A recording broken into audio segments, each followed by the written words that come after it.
All right, welcome back everybody to Risen Esports. This is the Rampage Open Week 7, bringing you a super special match between Team Name Pending and Low Standards, already starting off the draft phase right away. I'm here, I'm Gabe, and I like games, and I'm followed by my wonderful co-caster Ward here, breaking down this draft. Hello. So, as we get into this one, Kha'Zix Lucian Thresh banned already on the side of TNP. Vlad Kennen, and waiting on the third ban, might see a jungle targeted ban here, maybe at the Rek'Sai, maybe at the Hecarim. Take a little bit away from Too Cute, and it is going to be the Rek'Sai ban. So for TNP, we could see one of the priority ADCs picked up first. Could be Kaisa or could be Xayah, but I'm not sure if Get Marked plays either of those. Might just see the Hecarim. Hecarim, yeah. Strong pick in the jungle starting it off here. We're going to see how Low Standards decides to respond. Getting the jungle pick out of the way.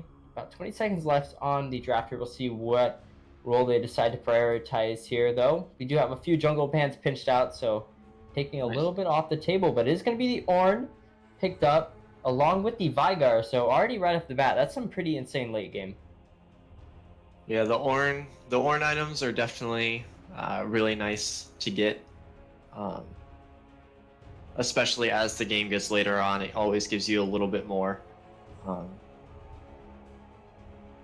And Caitlyn Braum coming in, the Braum, really good counter to Ornn.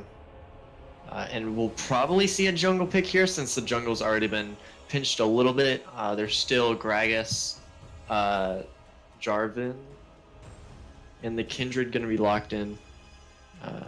Kindred, not a champion I've seen in a while. Yeah, definitely fallen to the wayside here in terms of meta, but probably still going to be able to pop up in this game. This is Rampage Open, so I think anything can happen, as it's safe to say.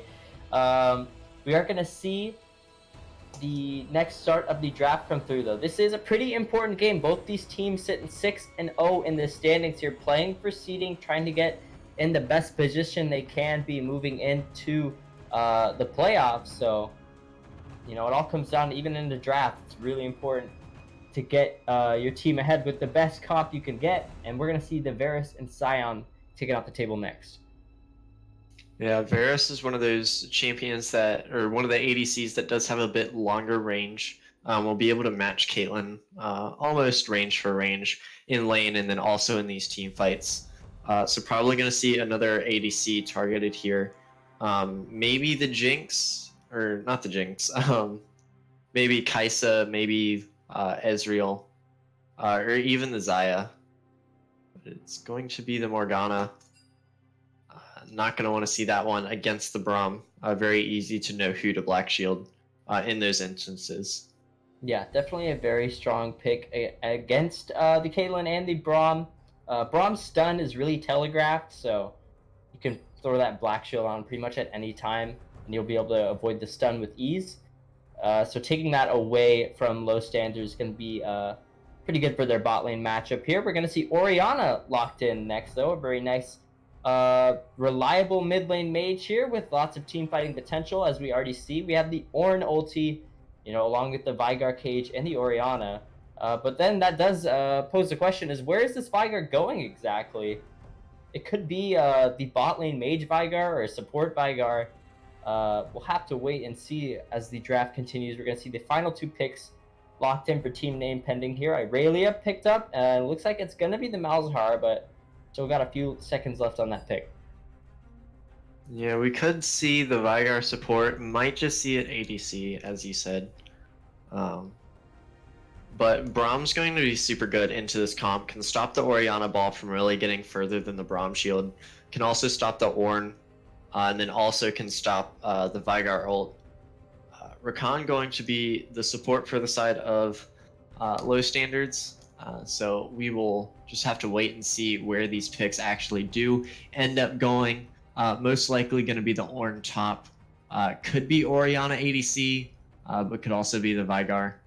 Yeah, I'm probably more leaning towards seeing that Veigar in the bot lane. We have actually seen it a little bit, especially in the World Championships right now. Vigar bot lane, or just mages bot lane in general, have been pretty popular in this patch, especially.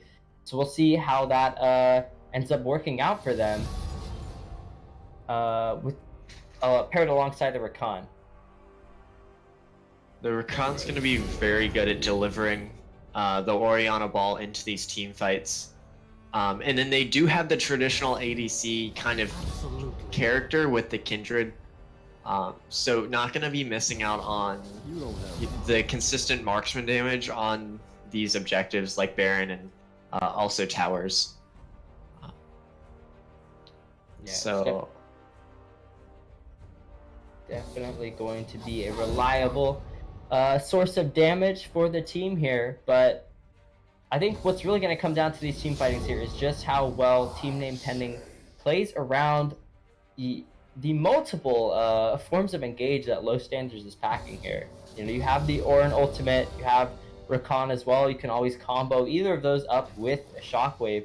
So I think it's really going to be up to Pookie on the Braum to be able to stop those engagement tools with the Unbreakable, trying to stop any potential fights from breaking out that won't be in their favor. The Vigar Cage is going to be very good at disengaging a lot of the fights that TMP could look to take. The Hecarim is very linear in how he can approach you, and the Irelia as well. If she dashes in, you can just put her in the cage and walk away. So it'll be very important to see how these Vigar cages actually influence these team fights and see how much the Vigar actually allows TMP to get done. Yeah, and I mean what we mentioned earlier is that low standard scaling is pretty insane, and you have the consistent marksman damage with the Kindred, but also paired up with the Vigar. Orianna scales fairly well, and then Ornn, the main tank. He's your guy for late game scaling, buffing up your items as the game goes on. I think if Low Standards manages to drag out the game for past 30 minutes or so, I think they're just going to be much stronger than Team Name Pending's composition. And it's looking like the Vigar mid could see a switch after Champion Select, but I wouldn't be surprised if it was the Orianna ADC. I would give them a very powerful bot lane post level 6. They will probably get pushed in for most of the game, so TMP gonna have a lot of pressure and a lot of priority on the bot side of the map with the Caitlyn Braum, and it's gonna allow this Hecarim to really control the bot side of the map a lot more, which is really good when playing against a Kindred, to be able to shut her out of resources like the early Scuttle Crabs, and then also keep her off of your marks. Yeah, so we are seeing they have a little bit of time to swap their champions. I'm sorry, in Champ Select, and I think you were right, Ward. It looks like it is going to be the Orianna bot lane, unless they decide to switch it up here last second. But I think that could still actually be somewhat strong into the Caitlyn Braum. It all depends on how they decide to go for those engages, if they even decide to go for those engages bot lane, because they definitely are going to get shoved in a lot by the Caitlyn. Just having that marksman damage going to give you the lane priority, but you could throw your ball on the Rakan. He could go in for the knockup with the charm, shockwave, CC to death. We'll see if they can do it, but it's going to be about 10 seconds left, and it looks like these are going to be the comps as we saw. Hopefully getting an exciting game here in just a moment.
All right, everybody, welcome back. Thank you for sticking with us through the spectator delay. We are on to the Rift for the first game of Team Name Pending versus Low Standards.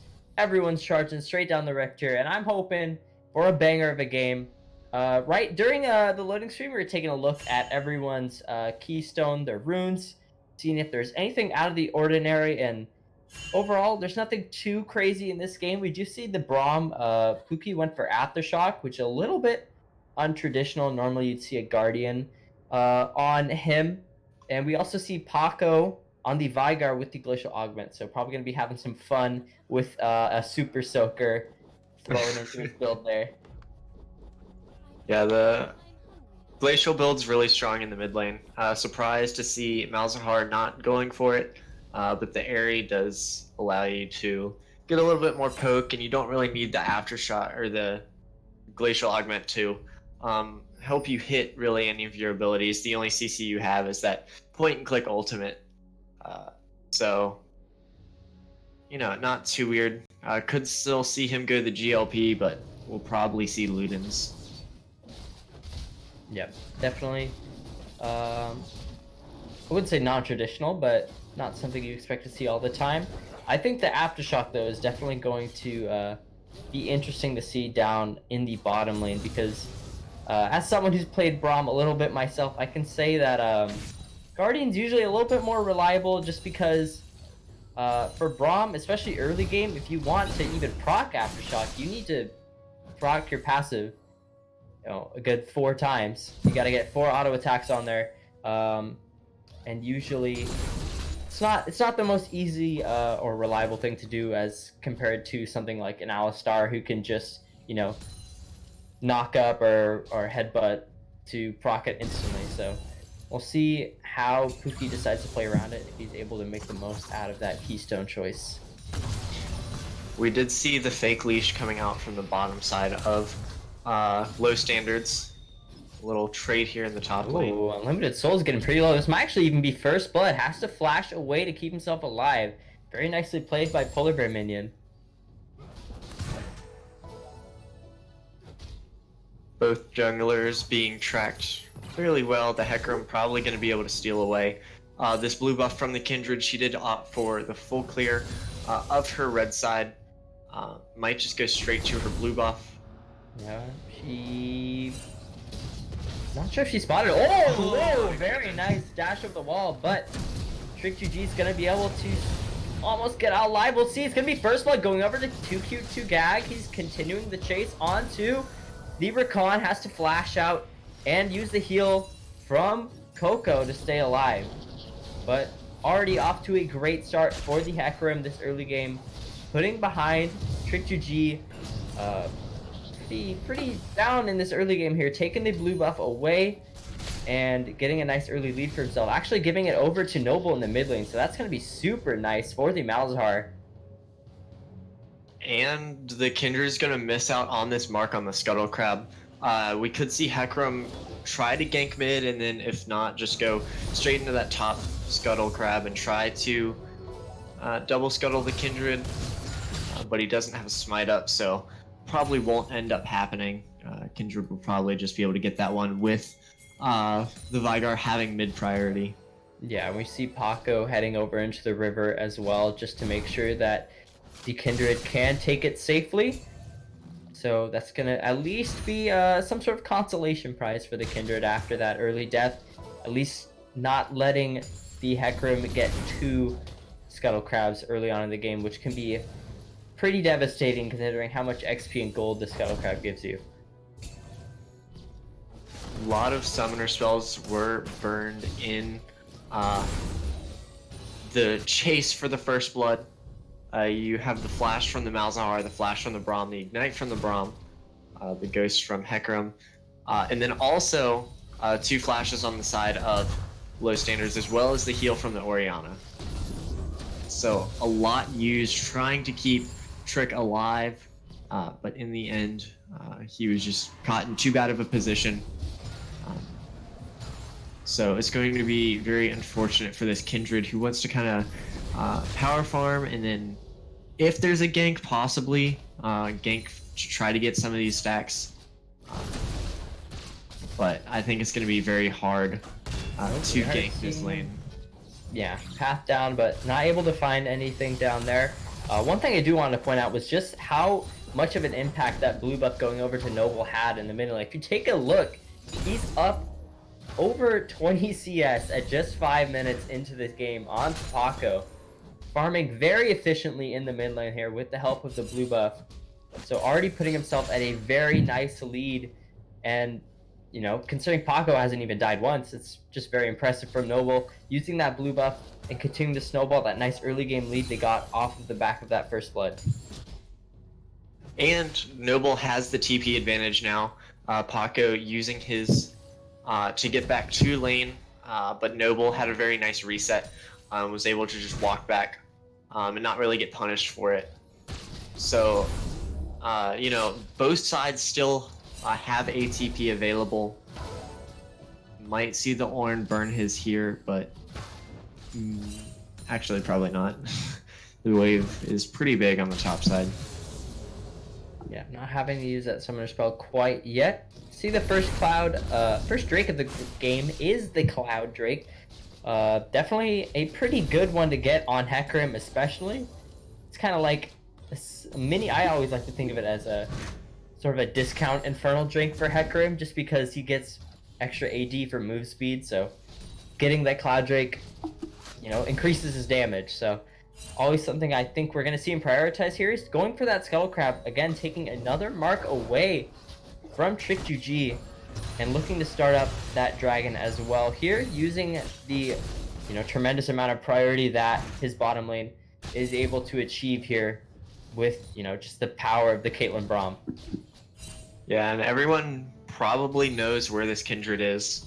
The jungle camps are very much timed by the Hecarim. The Hecarim going to start up this dragon, going to have, and actually going to get it, no real resistance coming out from the side of low standards, but I think they're fine with just kind of farming it out. They do have the Ornn that will scale up. They have the Vigar that infinitely scales, and they also have the Kindred. And once they start to get a few items, then these champions will start to become a threat.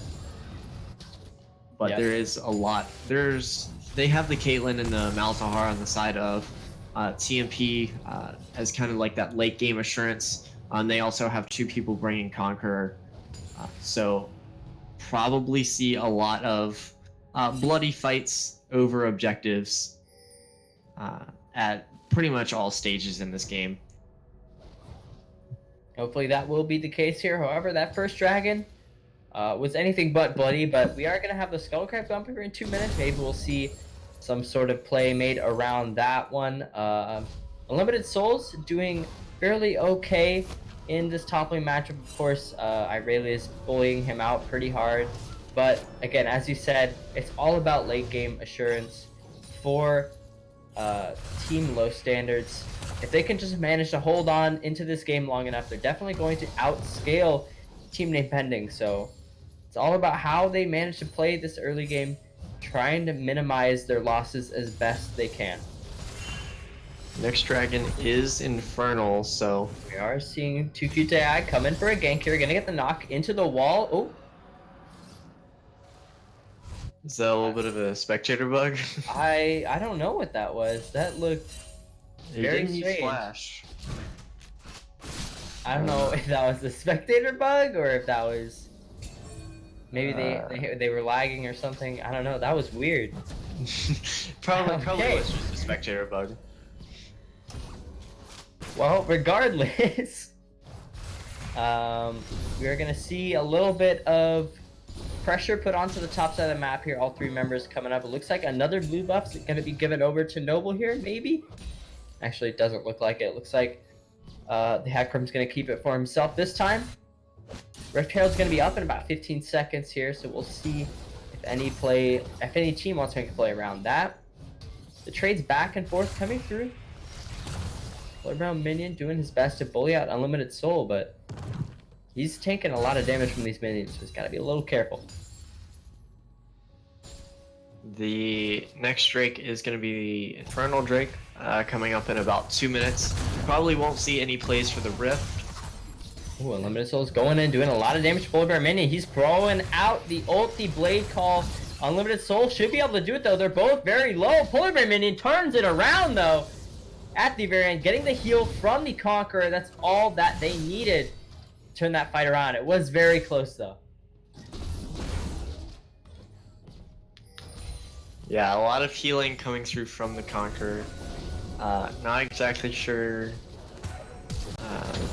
Conqueror healing flashing forward. Here comes the ultimate from the Hecarim, getting the fear. Let's see, they get the shockwave under the turret. They might be able to turn this around. They're gonna get the kill onto 2Q to Gag, managing to survive the first engagement. Mark gets murked, almost gets murked by the turret. Has to use the heal to stay alive. Very nicely played. We need the Dawn, flashes forward, gonna take the shield, gonna get the knockup, flash up from Get Murked. Prince Pookie is very low, but it looks like both of them are gonna get the flash forward from Coco.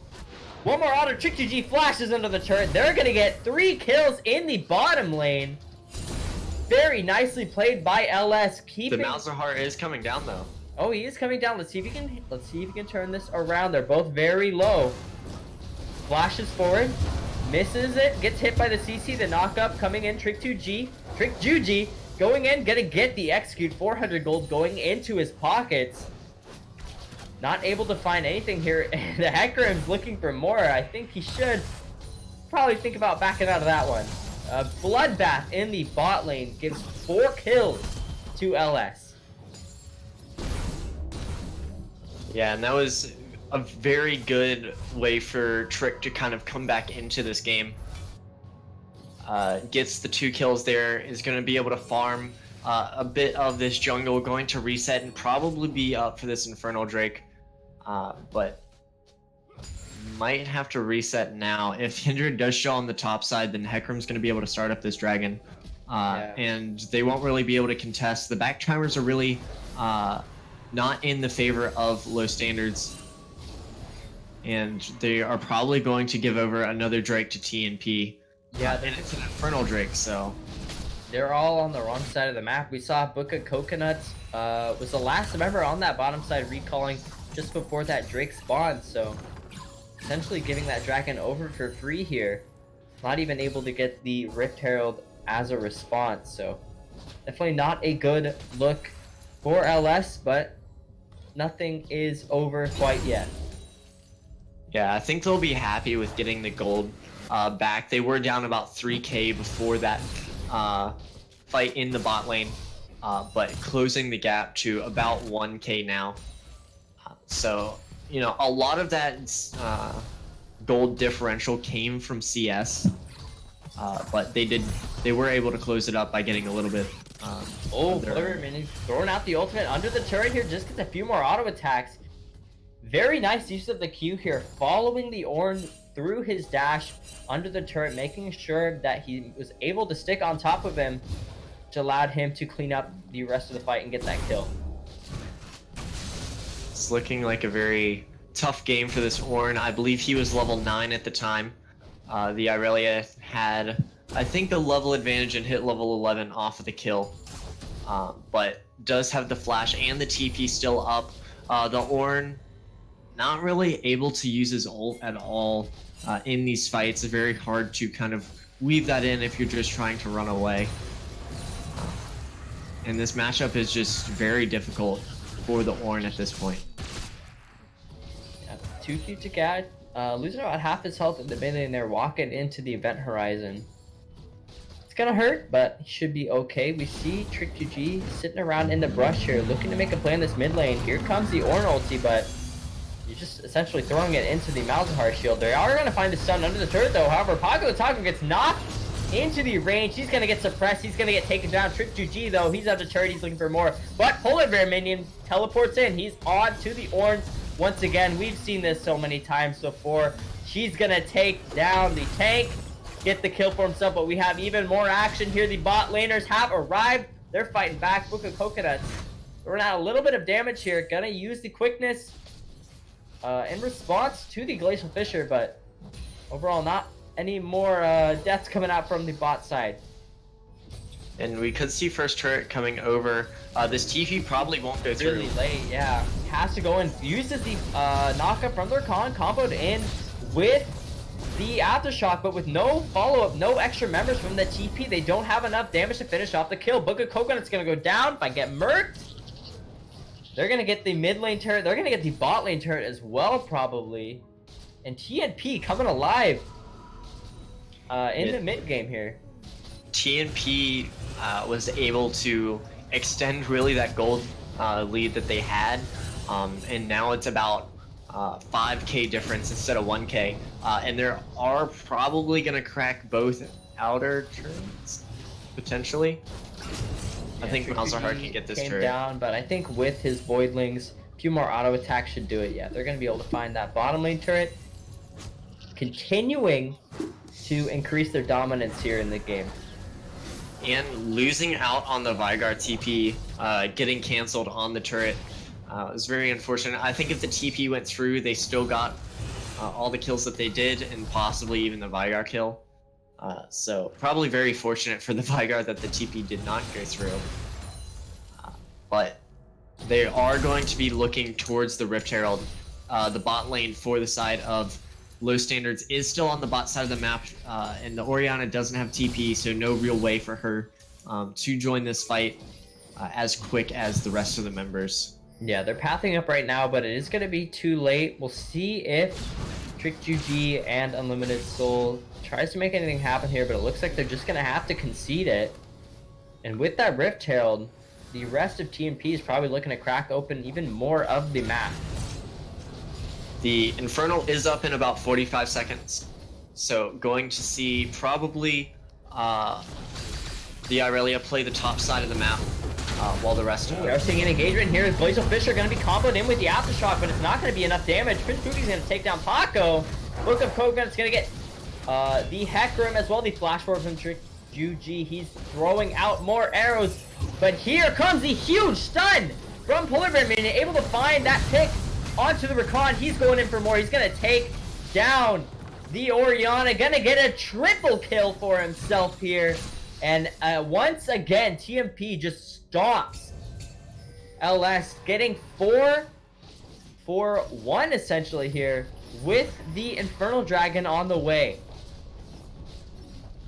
The Infernal Dragon, that is going to be 2 Infernals.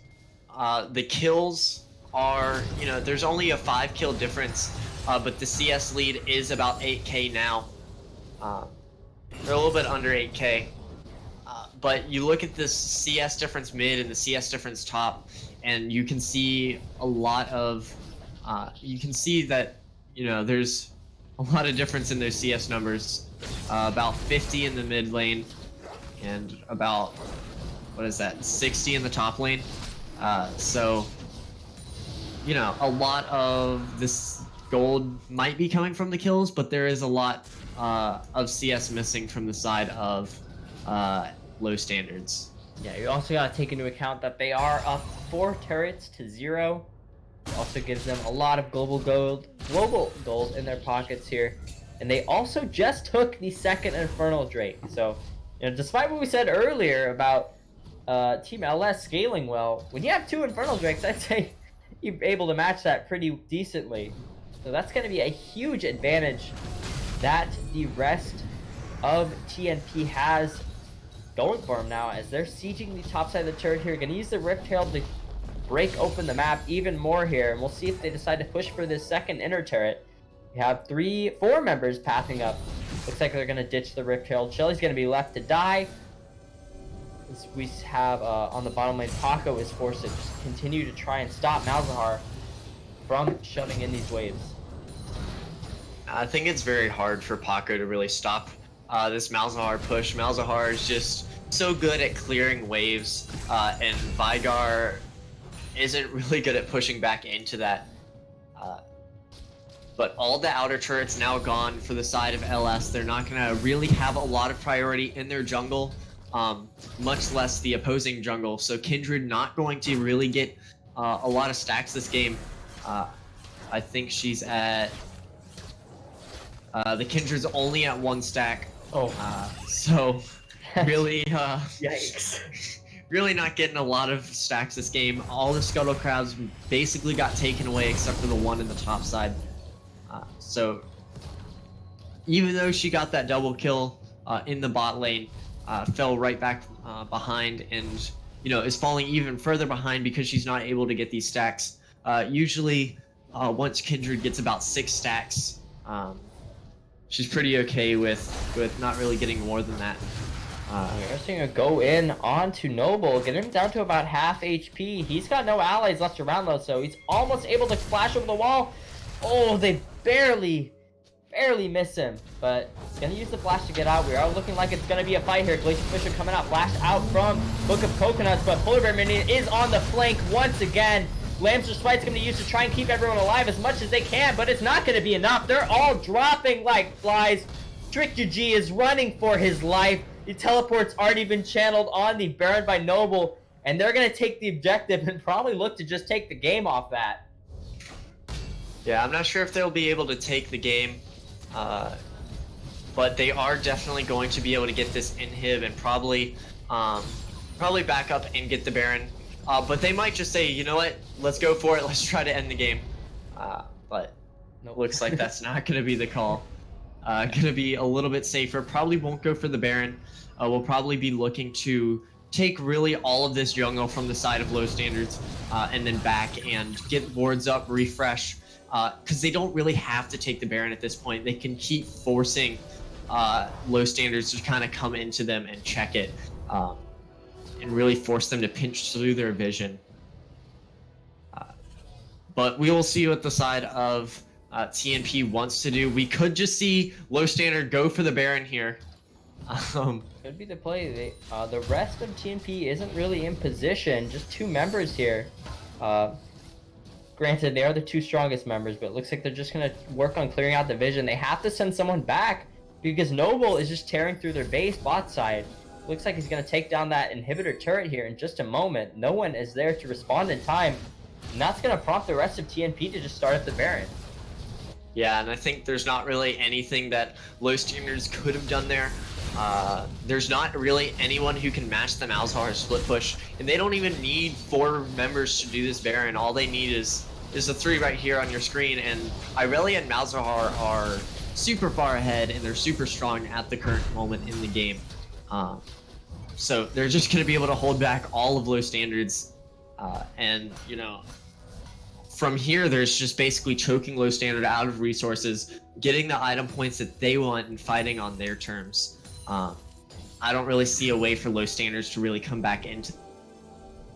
Yeah, it would take quite a miracle of a wombo combo here to even have a shot at keeping themselves alive in this game here, but it's much easier said than done. We're seeing, the just split map plays from TNP, just keeping the rest of LS kind of divided around the map, trying to make them think, what do we have to do? What are we going to go for? Because, you're losing objectives by the second here. You're losing your top turrets, you got to defend your top, but you're losing your inhib at the same time. Just asking a lot of hard questions to LS, and that's what you get when you have an advantage in League of Legends. You're basically forcing the other team to play on your terms, and we're seeing that right here by TNP as they're looking to siege down the Nexus turrets here.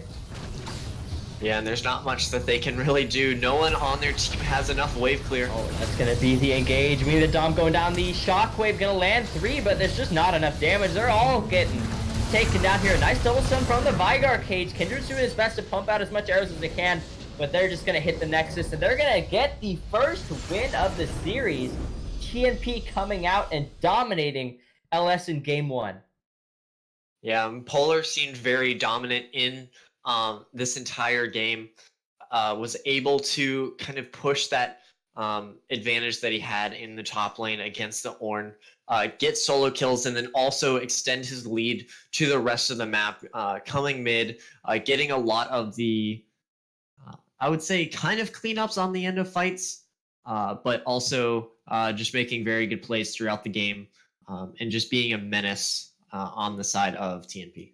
Yeah, he just found so many great ways to engage on those fights, so many great flanks as well, TPs, and coming in from the backline, especially in that one fight around the bot side river.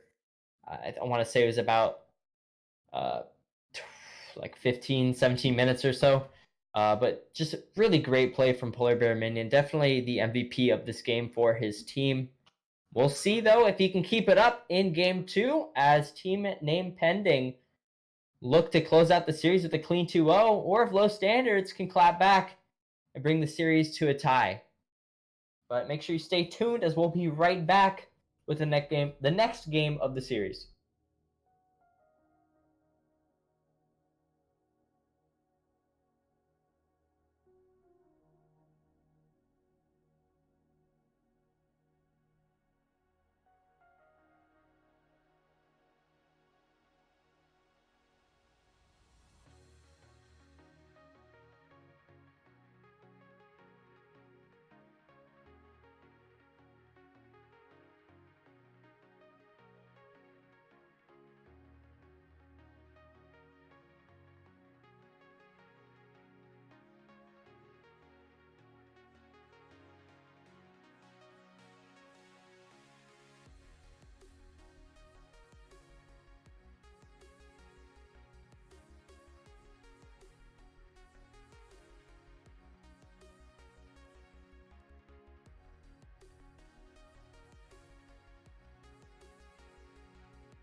All right, everybody, welcome back to Game 2, seeing if LS can strike back against TNP. We're already into the draft here. We got 2 picks taken off the board, 2 strong top lane mages already banned away, in addition to Kha'Zix and Lucian from TNP.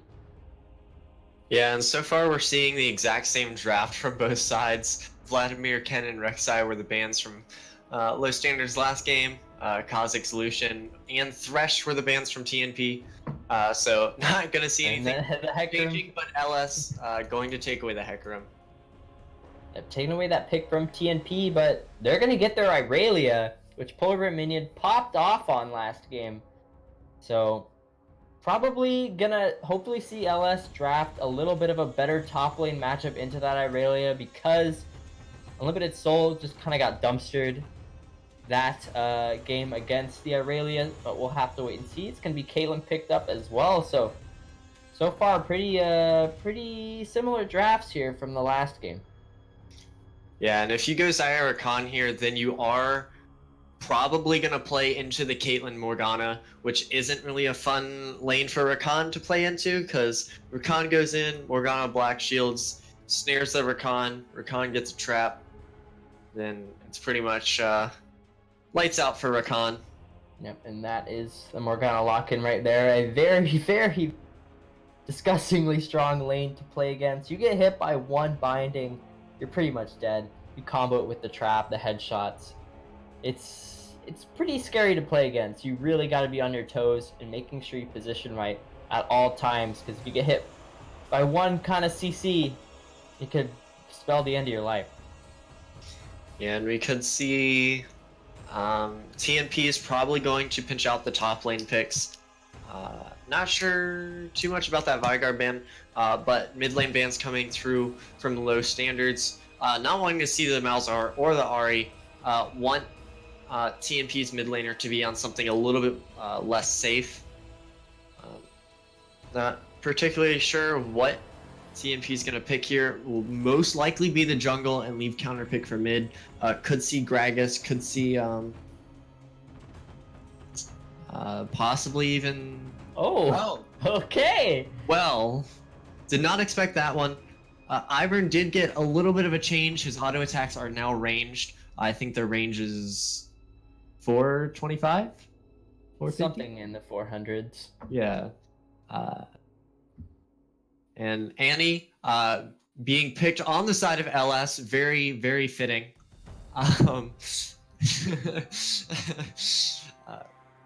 But Annie is going to be a fairly safe pick in the mid lane. You don't really have much push power as Annie. And you know what? Just going to pick the Malphite as well, going full LS style. Yeah. But I love these 10-year anniversary splashes. Yeah, the arts, the fan arts. Yeah.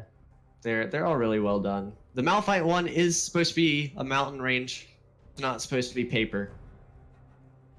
All right, we're gonna have a Nivea locked in for the last pick for TNP. So it's gonna be fire versus ice in the mid lane. Already getting ready for the rise of the elements. A little bit of early, but definitely gonna be exciting here. But yeah, you got all the elemental drakes in this game. You got fire, you got ice, you got earth, and you got earth again. Earth? You got I think it's like grass. I suppose. I was trying to think if any other champions here could be an element, but no, not really. No, not really. All right, well. But, you know, at least this time the drafts are pretty cut and dry. We pretty much know who's going where. Yeah, for sure. I don't expect to see any shenanigans with a Orianna or some sort of mage in the bot lane this time. I think LS learned their lesson that last game didn't really work out for them the way they planned. This game, though, they still are packing a lot of engage. A lot of actually very easy to execute engage as well. Of course, Malphite ulti is like your bread and butter engage ultimate here. Just go in, unstoppable, knock everybody up, combo that with, you know, Andy's Tibbers stun all the whole team, does a ton of damage. they just have a lot of ways that they can get a fight going here, whereas TNP, I wouldn't really say has that going for them. They're much more pick oriented. Yeah, TNP has a really good siege comp. And then also, so it's going to be, you're going to be looking at this kind of 4-1 comp on the side of TNP with the Irelia in the side lane, where Low Standards is going to be looking to force fights around objectives and possibly just forfeit the side lane, because once again, they don't really have anyone that can answer this Irelia. The Malphite's going to get bullied once again in this matchup. And very weird to see Low Standards kind of leave up that Irelia and then not really pick anything into it that's going to match the pressure that it's going to be able to put out. But, you know, maybe that's all part of their game plan. Maybe they prepared for this Irelia pick. That's why they're not banning it over the Vlad or the Kennen. So we will just see if Polar can really get off the ground again with this Irelia and influence the rest of the map and just snowball that lead, or if Soul can, you know, kind of reel it in a bit, be more of, you know, kind of sacrifice minions, sacrifice certain things, and just get through laning phase.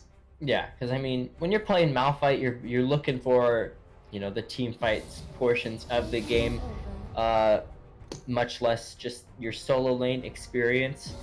So as long as you got your ultimate, as long as you can be there for the fight, I think that's definitely going to be what he's going to be looking for, more so than hopefully still not getting dumpstered laning phase, but definitely playing more towards the fight, team fighting macro portions of the game here as we get the rest of the draft rounded out. But once again, the side of Low Standards doesn't really have any lanes that are going to have early prio. A lot of these lanes are losing lanes. Top lane's a losing lane. Mid lane, Annie's just going to get shoved under turret the entire time. And then Caitlyn and Morgana, very oppressive lane. And this Iron's just going to be able to run around the map, make a lot of friends in the jungle, and then potentially look for some ganks. Mid lane, fairly easy to gank. Annie doesn't really have a dash to the Anivia wall. Going to be able to force out that flash. So going to be looking at Trick and Cute this game, as well as Polar up there in the top lane to see if he can do what he did last game. Yep. And if I were playing this Xayah, I might have even considered taking Cleanse this game into this bottom lane, just because it's going to be very, very dangerous. Even once you move past the bottom lane, there's just so much pick potential, long range pick potential from the side of TNP. You know, you can get hit by your Anivia stun, your Morgana binding, or even an Irelia stun. In addition, you know, to Ivern's root as well. So we'll have to see. Does opt for the heal, so gonna have to make use of some fancy footwork to dodge out those spells, or maybe even using the Blade Call invulnerability.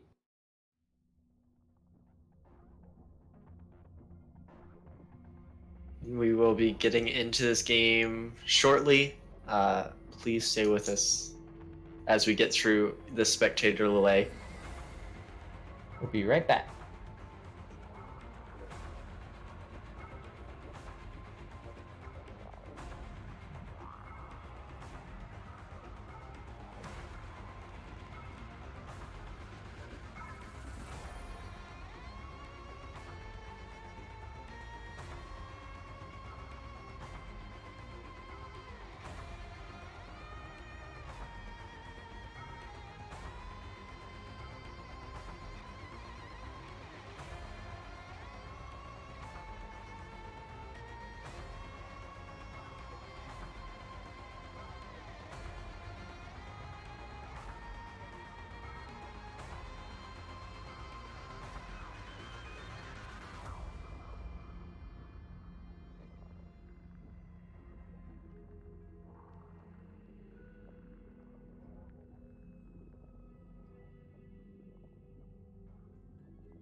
All right, welcome back, everybody, to Game 2 of the Rampage Open.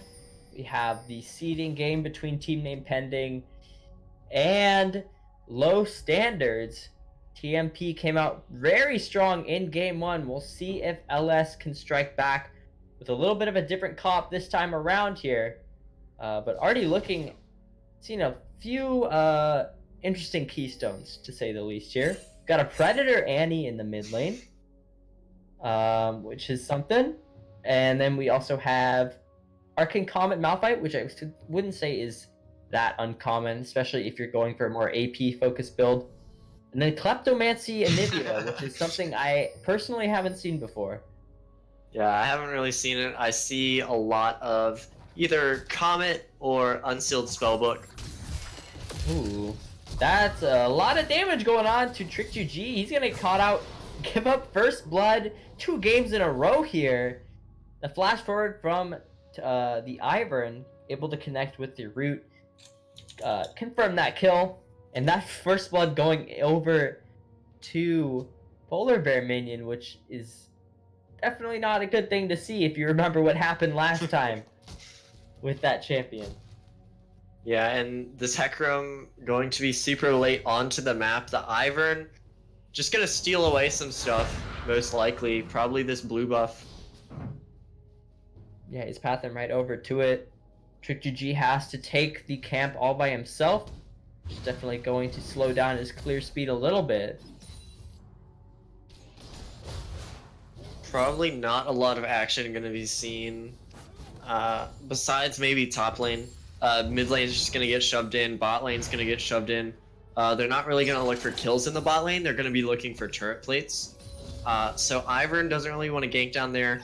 So Ivern's probably gonna be playing bot top or mid top, where the Hecarim kind of has to play everywhere on the map to relieve pressure off of all of these lanes, so he can get stuff done. Oh, and there you just see the power of the Caitlyn Morgana there. You get hit by one binding, and all of a sudden, Winnie the Doom, his HP is like all the way down to basically a third of what it was before. Something you really have to be careful of here. Yeah, good thing, or they are level 2. I thought they were still level 1. We're seeing a little bit of a trade in the top lane here. Unlimited Soul chunking out Polar Bear minion fairly well. Continuing forward with the chase. That was a big amount of damage from that empowered auto attack, but can't continue it anymore. Yeah, an Unlimited Soul, out of mana right now. Malphite does have a lot of early mana problems. Polar going to have the Corrupting Pot, but then also did get the Longsword because of the First Blood. So going to be sitting pretty good position, won't have the TP, so these early trades are going to have to be a little less aggressive. Ooh, going in for the knockup, but the Black Shield is going to help negate a little bit of that damage there. Yeah, Black Shield was a little bit later than you would like, but not really going to get punished too hard for it. Morgana going to just be able to throw keys from this bush. You'd like to see the side of Low Standards get a ward in that bush. It'll help a little bit with your reaction time on being able to dodge those Morgana Qs, which is one of the most important things in this lane to do. Definitely very important to do. Going and looking over at the CS leads though, but I'm gonna hold that point here because we might actually see Polar Bear minion go down, but it's the same story we saw last time. Able to turn it around despite the rocky start to that fight. Yeah, and you know, we saw that exact kind of fight last game. Both of them going very low, but Polar Bear just getting a lot of healing off of that Conqueror and able to really come out ahead in those fights. Yeah, it's definitely got to be a tilter if you are in Limited Soul here. Dying the same way twice. We need a Doom taking a lot of damage. Has to use the heal to keep the support alive. These bindings are just coming out fast and furious, trying to get any picks that they can. And as you said, Ward, they're just mining these turret plates like they're nothing. We are seeing a little bit of a fight in the river here. Trick2G just saying hi to the Ivern. But Nothing else gonna happen quite yet here. Yeah, and Iron, as you can see, his entire jungle cleared out. Hecarim has the Krug still up, but Iron, is very able to just clear the jungle and then kind of walk a minute or two waiting for those camps to respawn. A little bit off the ball on his top side. Didn't really have that timer exactly. So gonna waste a little bit of time going to those chickens. Still should probably be okay. He does have the Moby boots, so he's going to be able to get around the map a lot faster than he normally would here, trying to match the speed of Hecarim. Blurber minion getting the stun, but not really going to find much else with that. Yeah, and Ivern is one of those, or is the only jungler that doesn't really want to complete that jungle item. Will probably get Chilling Smite just to be able to have kind of the slow utility. But, doesn't really get much else out of the jungle item. Doesn't really need the lifesteal versus monsters because, he's never auto-attacking. It kills him. Yeah. So, Ivern's going to just be able to itemize into a lot of the other items a lot faster and doesn't have to really waste gold on things like Runic Echoes or Cinderhold.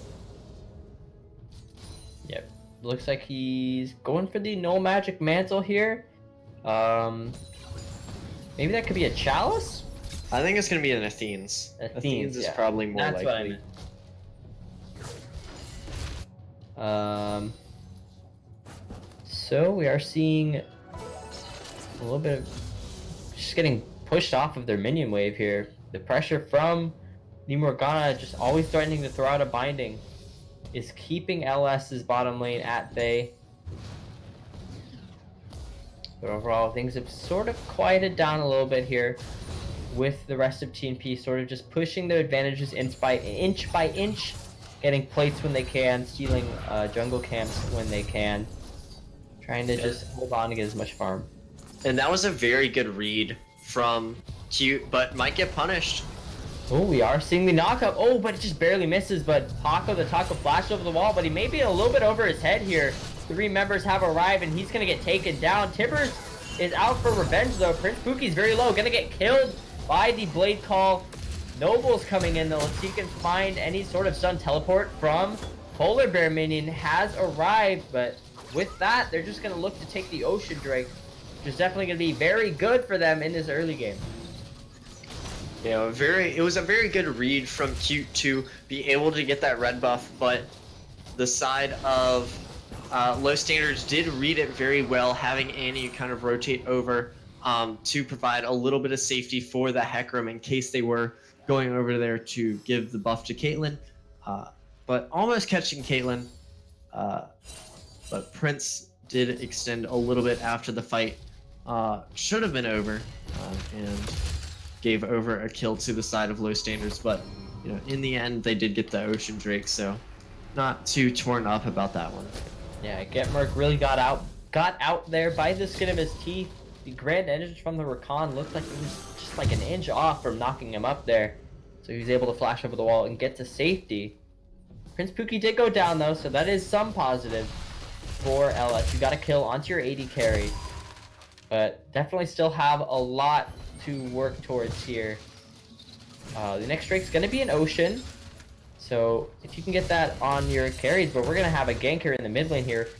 It is important to note that Noble has his passive up, so they're going to have to essentially kill him twice, but shouldn't be a problem. He's out of mana anyway. That's going to be a kill going over to Paco the Taco. The Anivia a little bit overextended there. Wasn't able to really throw up the W and make Hecarim kind of go a little bit longer to try to get to her. Did have the flash up, choosing not to use it. Probably wants that for maybe something else, maybe a bot lane play, or even this Rift Herald that will be coming up in about 10 seconds. Did TP back, might get punished immediately for We it. are seeing a fight in the top lane though. Polar Bear minion's been brought pretty low, and Noble's gonna get killed again. The ultimate, the unstoppable, he's gonna take down Polar Bear minion. starting to strike back in this top lane matchup. He's got lots of armor. He bought a bramble vest. So definitely trying to counter all that damage from Irelia and able to come out on top in the fight. Yeah, and the bramble vest is an interesting item. It's not a great item to really go first. Usually ninja tabbies is a lot better if you're just trying to kind of reduce the attack damage, because the Grievous Wounds does scale with armor on Bramble Vest. So usually you see people go other items, armor items first, but you know, it worked out in that instance. Ultimate Soul able to get that kill and kind of turn top lane a little bit around. The CS lead not as big as it was last game at 10 minutes. Oh, Trick2G might be looking for a ganker on this bottom lane. Popping the quickness, able to find the knockup and the double charm onto the bottom laners. He's not going to get murked, and it looks like he's going to get murked himself. He's going down. Prince Pookie is running for his life, but it's not going to be enough. Trick2G just needs a few more autos to take it off. One more is going to do it. That's going to be a kill going over to the jungler and the bottom lane for LS, making a much bigger statement in this second game. Yeah, and you know, it was all about how much this Tech Room could get done. And that's one of the problems with Caitlyn Morgana is if they're engaged on, they don't really have any ways to kind of escape the engage. They have the Caitlyn net, they have the Morgana Black Shield, but you know, once you're kind of forced to fight the opposing team, then it just becomes very hard. And Ivern soloed the Rift Herald? Okay. I didn't know Ivern could solo Rift Herald. Did he execute it? I wasn't looking at him. He must have been doing that for a while if he can't. But he's at full HP. Huh. Alright, I guess he used Daisy. Yeah, he did ult. Okay. So that's actually pretty good for TNP to try and get themselves a little bit more gold, because they are starting to fall behind. If they can use that Rift Trail charge before 14 minutes, 2 guaranteed plates, and he's pathing towards bottom lane, so they might try and use it to finish off that bottom turret and get that first turret bonus gold as well. Yeah, I think you can use it bottom lane to get those 2 plates, but Caitlyn Morgana are probably going to get another plate by themselves anyway. So I think dropping it mid lane would be a little bit better, because cracking mid isn't going to be the easiest. Yes, you do have this nice siege comp, but full-on fighting against the side of low standards is going to be kind of hard. So being able to kind of split the map will be a lot easier to get. There goes the Ruthie flash binding as well. He's going to get CC'd a bunch of times, but he's still able to make it out alive using the flash and the dash to escape. The Rift Shield's going to be channeled here, looking to finish off this turret. Getting the first turret gold for himself just before turret plates fall here. 30 seconds left, but here comes Annie with the flash. Oh, a huge 3-man stun! That's going to be a huge amount of damage, wiping out multiple members. Daisy's coming out to try and defend the rest of his team, but they're all going to go down. That's going to be the bot laners taken down, but here comes Porter Minion.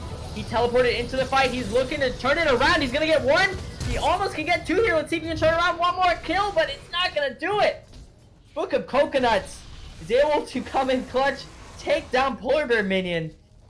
Whoo, what a fight.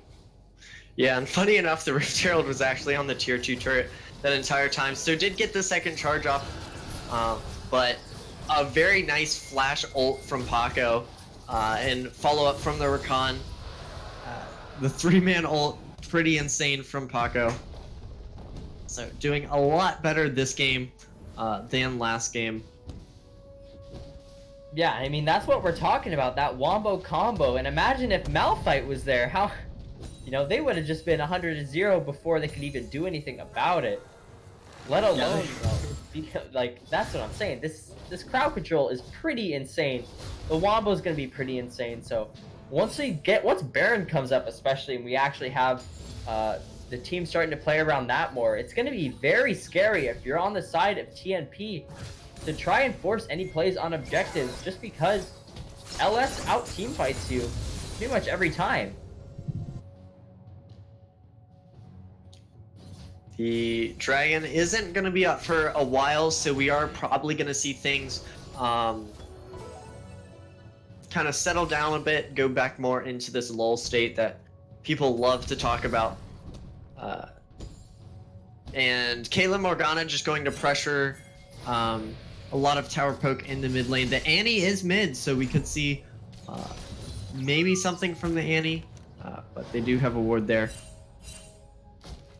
So not going to get anything done. And the Predator is down, so probably not going to get anything. This long lane is going to kind of be in the favor of low standards. They're going to be able to kind of control the wave however they want.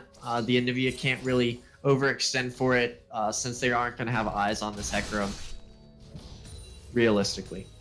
Yeah.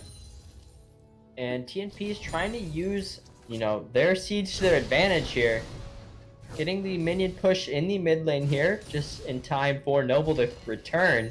But meanwhile, Paka's still split pushing in the bottom lane. Gonna get a wave under the turret here, but doesn't look like anything's gonna go down quite yet.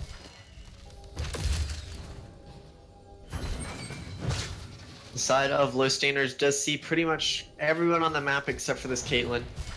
But Paco gonna stay in the bot lane. So going to get a lot of turret damage on this bot lane for free. And they're not really giving up too much damage on the mid lane turret. But it might go down slowly but surely. Pretty slowly, especially since Getmerk is arriving here. One more auto attack will do it. Getmerk also just finished his Infinity Edge. They're gonna find the root onto Rakan, followed up with the stun.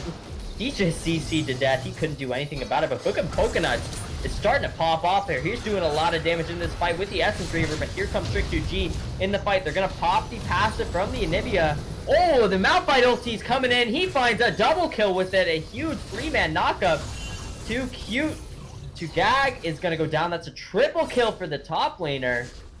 And once again, LS win the fight with their superior team fighting. Yeah, and you know, they got the objective. They didn't really need a fight over anything.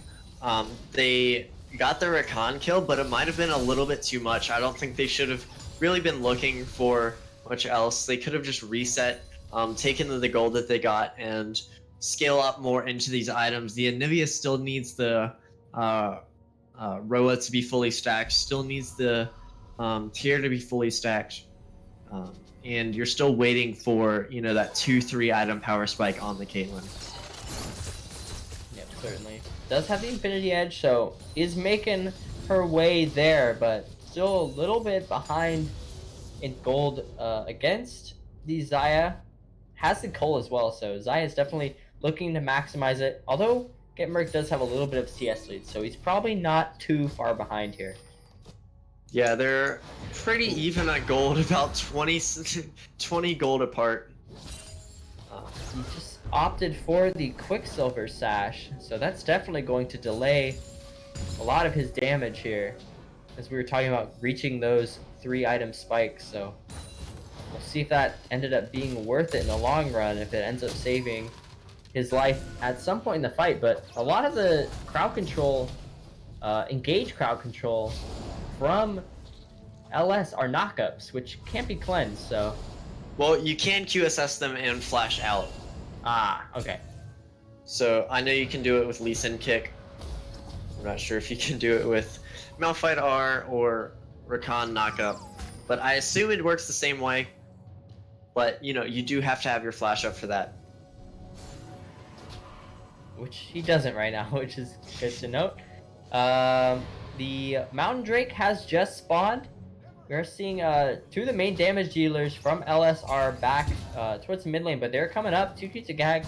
There's a cheeky binding, but just walks away afterwards. Unlimited Soul has the ultimate. All ults across the board are for both of these teams here.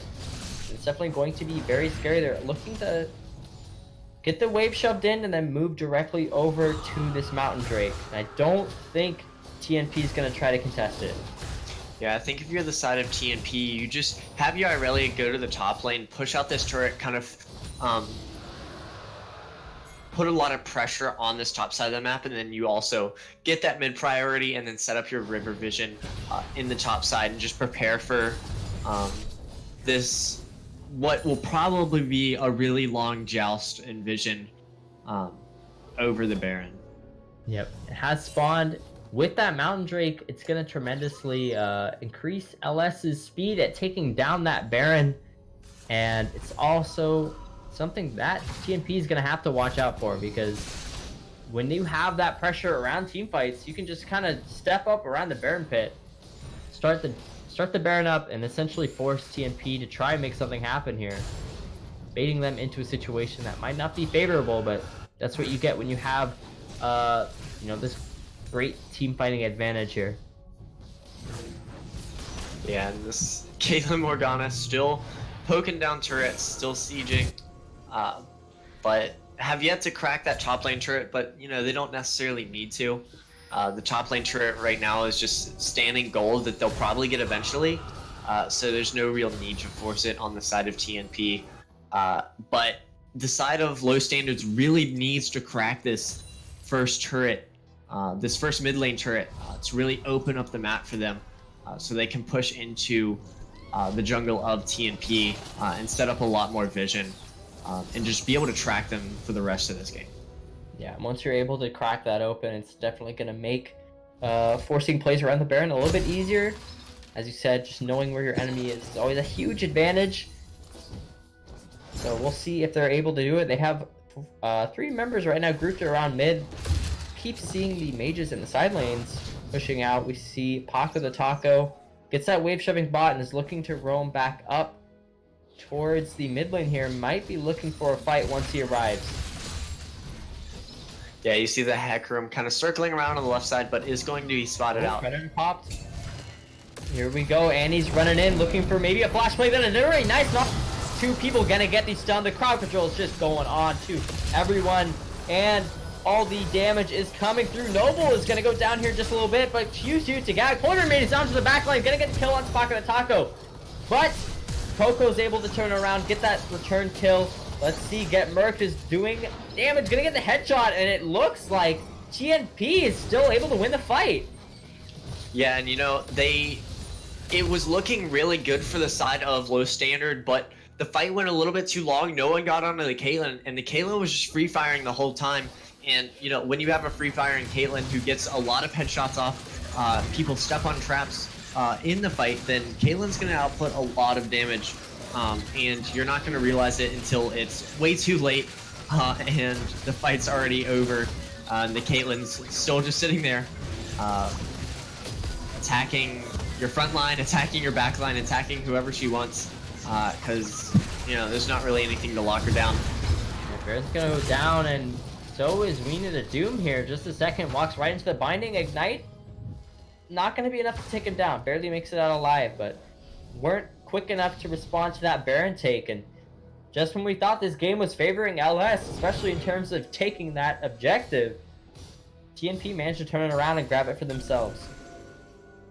Yeah, TNP does have that Caitlyn at 2 items now. The Anivia is working on 3 items.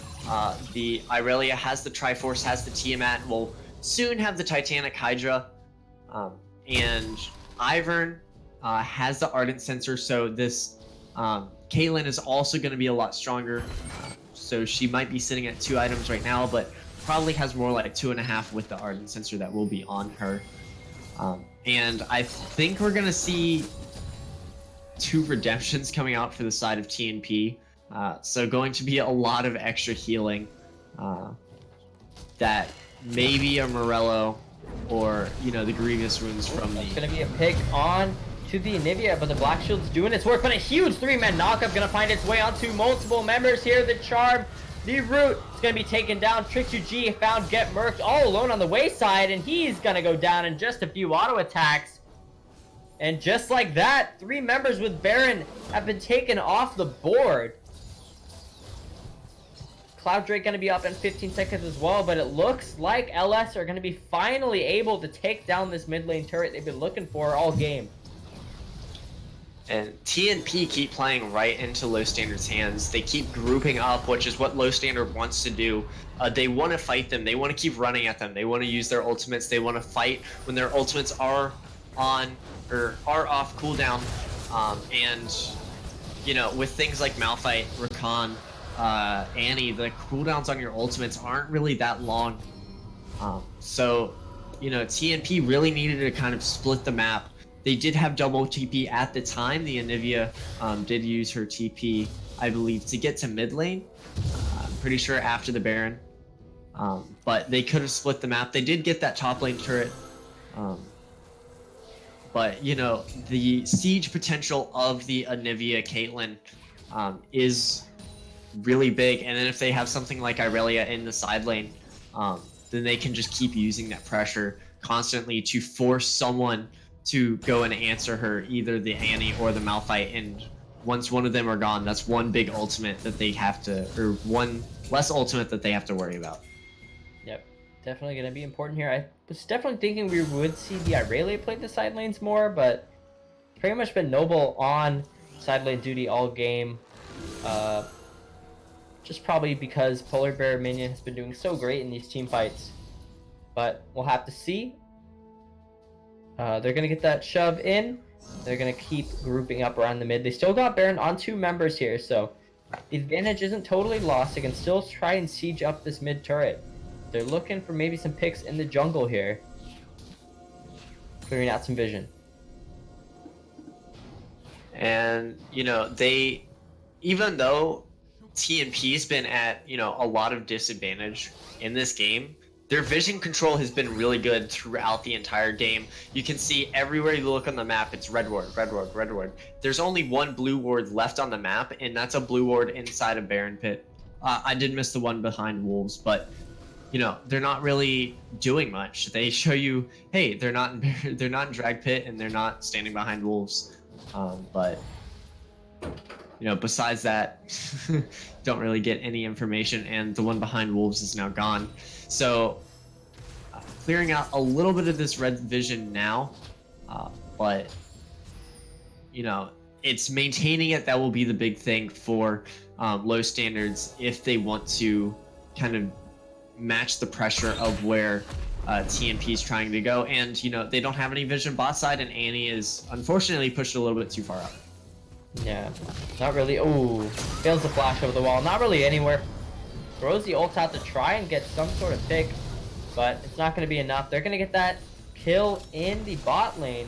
The rest of Alice is shoving through the mid and top lane, though, so they're probably going to have to send someone back. Noble's going to start his recall right now, but it's going to be at least one turret going over for LS. They're going to trade it on the bot side, but I think the key here is if you can at least make sure they don't lose that inner turret top lane as well. Yeah, and I think the only person they need to send back is Noble. The Anivia is going to have a lot of wave clear, and they're not going to really be able to push through it, especially with the Anivia wall. So they have to respond to this bot lane, and they're going to get this inhib turret and possibly the inhib. We'll see. That's going to be a huge ultimate from the Rakan. Finding the truck. Membership. Ultimate from Trick2G. Spearing multiple people. Prince Pookie going to get the stun on to the Hecarim. We get Murph is just firing out headshots again and again here. Gonna get the kill. Malphite ulting in. Get Merc has to run away though. Annie has popped the Predator, looking to clean up Polar Bear Minion. He's gonna be able to get over with the Blast Cone, but the Q follows him over the wall and is able to find that kill. But it ends up being a 3-for-3 even in the bot lane there. Yeah, it was a 3-for-3 even, but they did get that bottom lane turret, so they will be able to keep Irelia down there, create a lot of pressure around this Baron. By just having that Irelia in the bot lane, pressuring to take that inhib if low standards does want to try and fight. They do have the Annie with the TP to be able to match the Irelia, but, you know, it's still going to be a very tough situation if they want to fight over the Baron or if they want to kind of deal with the split push. So a lot of priority is now in the hands of TNP. With how they want to play this map, whereas low standards can only really play the map one way. Yeah, they really just have to try and run you down, look for those team fight engages. The Baron is up, so I think we're definitely going to see some action around it pretty soon here. We've seen that TNP can win the fights despite, you know, what looks like to be a rocky start sometimes. Trick2G is just getting crowd controlled to death here. Has to use the ult to get away. It's going to be a probably big pick here. Malphite as well taking down very low. Flash forward, gonna find the roots, gonna take down the Malphite. That's a huge engage ultimate off the board, and with Trick 2G also very low, I think TNP can just take the Baron here without having to worry. Yeah, and they have a lot of ways to keep them away from this Baron. They have the Caitlyn traps, they have the Anivia wall, so I think if you're the side of low standards, you kind of say, okay, the Baron's going to go over, we just go to the Dragon and take what we can get at this point. We have to take what TNP doesn't want, and you know, that's most likely going to be the Dragon, but they didn't do that, so TNP going to get the Baron, and also going to get this Dragon. Trick a little bit late on the gun, not going to be able to get that Dragon, was starting to head over in that direction. Yeah. And Noble just teleported into the bottom lane as well here, so it doesn't look like we're going to see a reset. I think the rest of Team B is going to probably continue to push through the bottom lane here, looking to get that inhibitor. In just a moment. I may be wrong though, looks like they're all backing out. Yeah, the Caitlyn is sitting on about 1,300 gold, so definitely going to want to back and spend that. The Irelia was sitting on 1,000 gold as well, so gonna want to spend a lot of that gold. Did get the pick onto the Malphite, and also the Baron and the Dragon, so it's gonna be a lot of gold that you don't want sitting in your pocket. Gonna want to have that up so that the gold difference is actually what it's supposed to be. And we see Get Murked here picking up the Last Whisper, looking to try and shred through all the armor that Unlimited Soul's been stacking. Hopefully to pick him off a little bit easier there.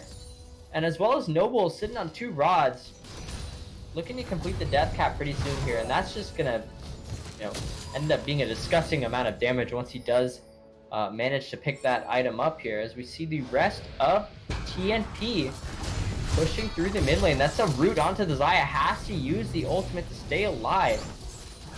A really big cooldown now blown from the carry of LS.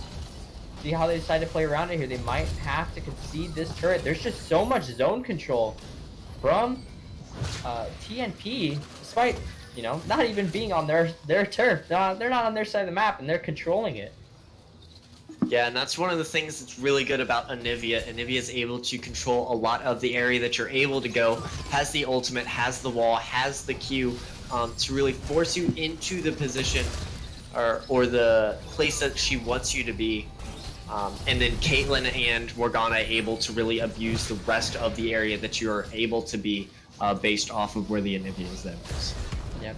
They're really doing a great job at sieging here. They got 3 cannon minions just firing away and hiding that brush so they can't even be targeted. Oh, but there's a huge Malphite ulti. They're going to find a lot of damage in for the gauge. Anivia's going to resurrect in just a little bit, though. That's going to be the shutdown onto the Caitlyn. That's a big death for TNP. Let's see if they can still win this fight, though. But Book of Coconuts is still alive. He's showing up strong in this fight. Trick 2G gonna look to take out the jungler. Too cute to gag. Trying to make some fancy footwork happen here. Trying to juke around the fight, but that's gonna be an ace for Team LS, keeping themselves alive in this game. Yeah, and you know, that's the one bad part about kind of what they were doing. They knew exactly where they were, and that was the only place that they really could have been. So the Malphite having a very well-placed ultimate, catching 3 of them, and they were able to kill the Caitlyn before the fight was able to kind of continue on. And so Caitlyn wasn't able to really output any damage. I bet her damage in that fight was close to 0, if not 0. For the duration of that fight, she did get popped very quick. Yep, and just like that, when we thought all the pressure was in TNP's hands sieging that inhibitor, it's actually them who end up dropping the first inhib of the game. All of a sudden, the pressure swings right back on LS's side, as we have a few objectives coming up soon. The Elder Drake, probably the most notable one here, in about 1:30. But despite that, it looks like the rest of TNP are undeterred, trying to they want to keep the pressure going in the mid lane here.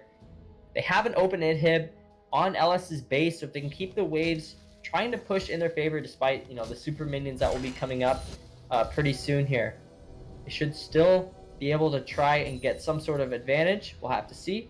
Looking to push the bottom lane out as well in probably just a little bit. Yeah, and so for the side of TNP, I think the Elder Dragon is a lot more important than Baron at this point. You have a lot of wave clear to be able to deal with the Baron, and you also have the better split push. So getting the Elder, and with this amount of poke that you have from the Caitlyn, from the Morgana, from the Anivia, all your abilities are just going to be hitting so much harder if you do get this Elder, as opposed to something, or as opposed to the Baron. Yeah, and Anivia has picked up the death cap. And, you know, comboed, if you can get that Elder Drake, the dot damage from your ultimate and the true damage burn from the Elder Drake, it's just going to be disgusting. If you're standing inside of Anivia's ultimate for too long there. So definitely looking to prioritize this objective here. It's up in 10 seconds, and I think we're guaranteed to see a fight. Neither team wanting to let this go. And the Caitlyn doesn't have flash. Caitlyn's gonna go down here. Taken out. Nice pick from the Annie. There goes the quickness into the back, but remembers the main damage dealer's dead. There's so much power control. There's so much CC. Irelia is the only big damage left in this fight. She's trying to turn around the best they can. Derek's Skate's gonna be popped, trying to keep himself alive, but it's gonna be a double kill. Book of Coconuts is gonna stay alive. Prince Pookie's the only one left, and he's gonna go down here. Trick Ju G is coming in. That's gonna be a clean ace, and I think certainly gonna be the game here for LS. They're flashing forward. They're going to look for these Nexus turrets here. 15 seconds is the soonest respawn from Get Merc, but I don't think there's any way he can defend this. Push 1 versus 4. That's going to be LS coming back strong in game 2. A very back and forth game, but they managed to take the win and bring us to a game 3. Yeah, and I think LS was able to kind of play more of their game that time. I know it's very simple. You want to play your game, but LS was able to play their game, and TNP played into the game that LS kind of wanted to play, which was just group as 5, team fight the entire time. Instead of stretching the map, kind of playing the whole map, forcing kind of someone to come away from LS and make their team fight just a little bit weaker and make it a little bit harder to get onto the Caitlyn, and just allow the Caitlyn, Morgana, and Nivea to siege while there's the Aurelia in the side lane. But very good stuff from LS, able to kind of turn that game around with team fights. They did lose, I think, 2 Barons that game. Yep. I think it was 2, yeah. They had 2 inhibs exposed, but they kept doing what they needed to do, and they were able to come out on top. Yeah, it was a close game, but a much better look from Team Low Standards in this match too. And we're gonna be back right after the break with game 3 to decide the first seeding out of this group. So make sure you stick around and don't miss a beat.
All right, everybody, welcome back to Game 3.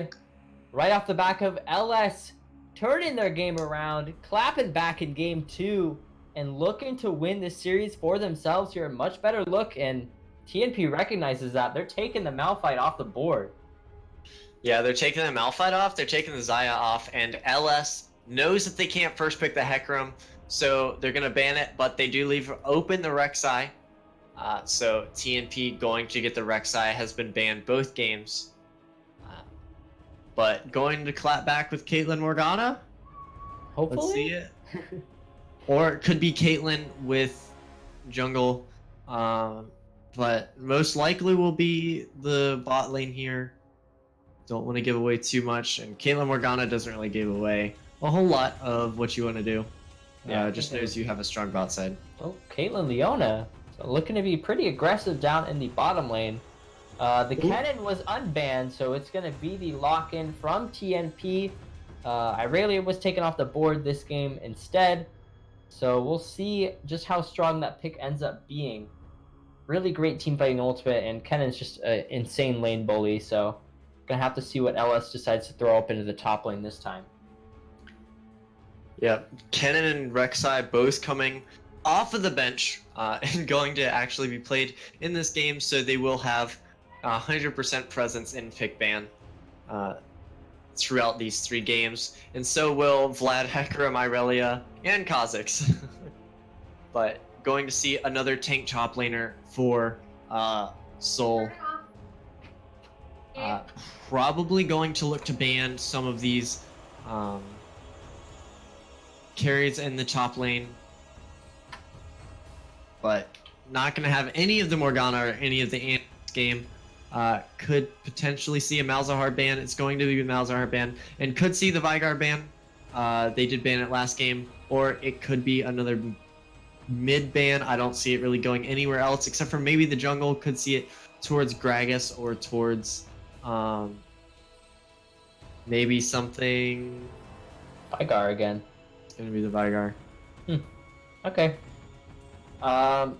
Definitely interesting ban. We haven't really seen it work once this series, but despite that, it's just something they don't feel like they want to play against. Veigar Cage is definitely annoying when you're trying to go in for those engages, especially with the slicing maelstrom from the Kennen or Rek'Sai trying to dash in, since you can't dash through the cage anymore. So we're going to see what the next 2 picks are going to be from LS. It's going to be the Gragas locked in the jungle. Do you think we'll see a Gragas Yasuo? Potentially.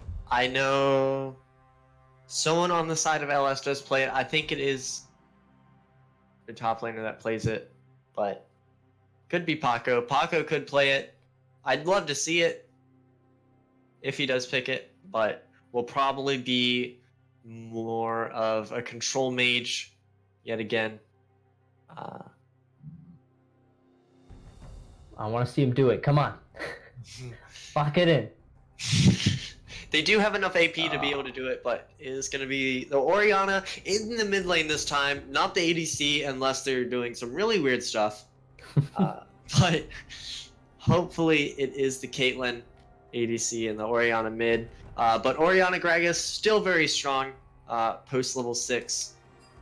It's not as flashy as, Yasuo Gragas, but it still works. It still works. It'll be fun nonetheless.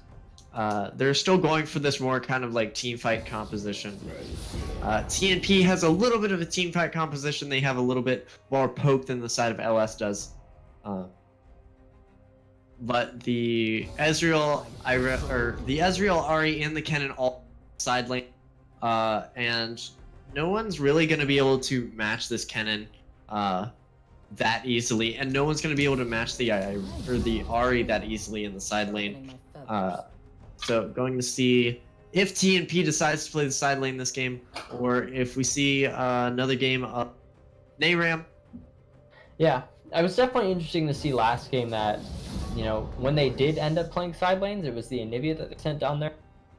Your Irelia, which I would argue is probably a little bit of a better split pusher than Anivia. But regardless, we'll see how they decide to play it this game.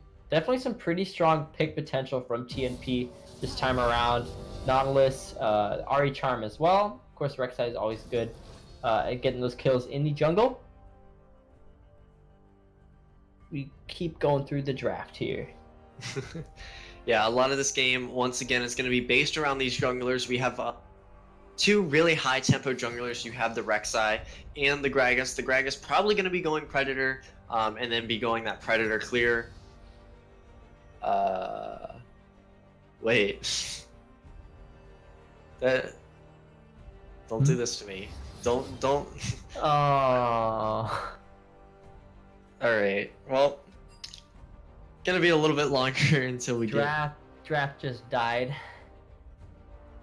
But hopefully things will be going back up in just a second here. It's been booted up again. Yeah, Trick locked in Ezreal. I don't know what they're doing. I thought he was just gonna trade it. Oh, he no, it's the wrong team. Oh yeah. I realized that like after I was like, wait, why did we restart? But hopefully we get through a little bit faster. I'm running out of things to say about these drafts, but you know, it's gonna be interesting to see. We can do the fantastic First Blood game ward if you want. Oh yeah, I'm always down for that. All right, so who's it gonna be? Where? What time? It's going to be on to. It's going to be on to the Gragas through a bot lane invade level 1. Bot lane invade level 1, First Blood onto Gragas. All right, I can see that. Yeah, it's going to be, say, game timer 107. 107. Damn. I'm gonna say.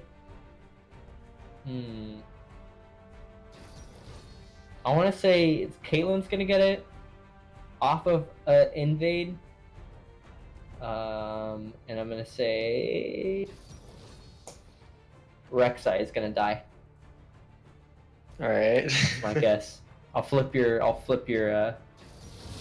prediction around. Oh, I'll say who gets it.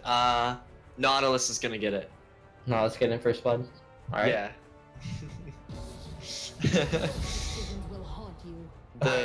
Here's how it's gonna go down. They're gonna get a hook onto the Gragas. Nautilus is gonna ignite. Gragas is gonna flash away, thinking everything's fine, but it's gonna die dig. That's what it's gonna be. Wait, what time did you say is gonna happen?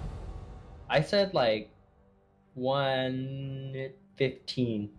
All right. They're gonna invade too, but Double invade through bot side. Yeah, Leona's gonna flash E, hit the E onto Rek'Sai, and then they're just gonna knock him up and just take him out from there.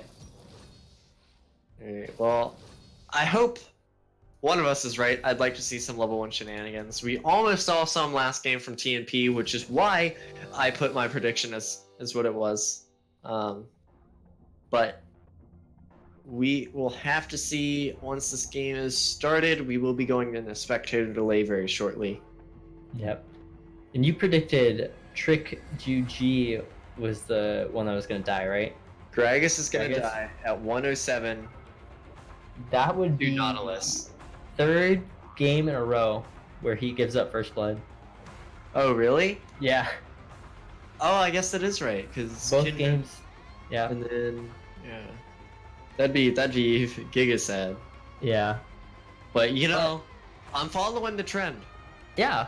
I mean, I'm looking at the numbers, and the numbers are lining up. Yeah. In my favor. We're looking at patterns, and that means it's gonna happen 100% of the time.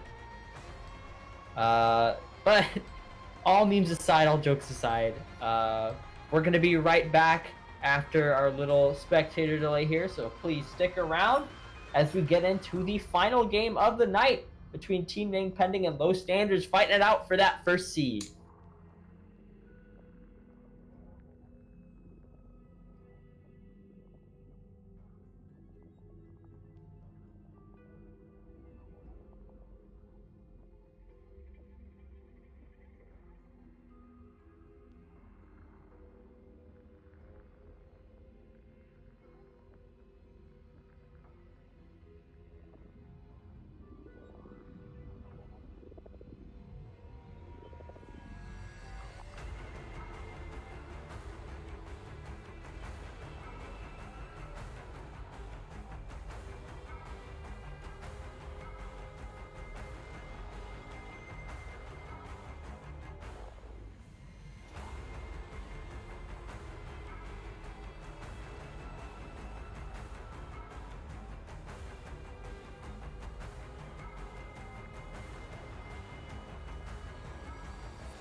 All right, everybody, welcome back to Game 3, the final match of the night here between Low Standards and Team Name Pending here.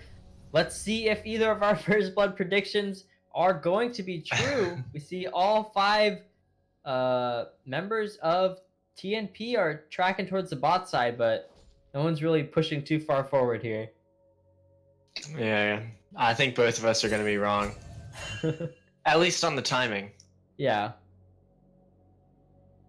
But could potentially see something. No, they're just going to do this wonderful 5-point.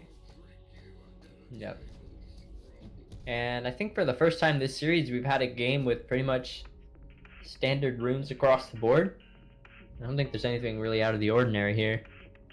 Yeah, besides maybe Ari with Electrocute. I know Glacial Augment Ari is very, very popular.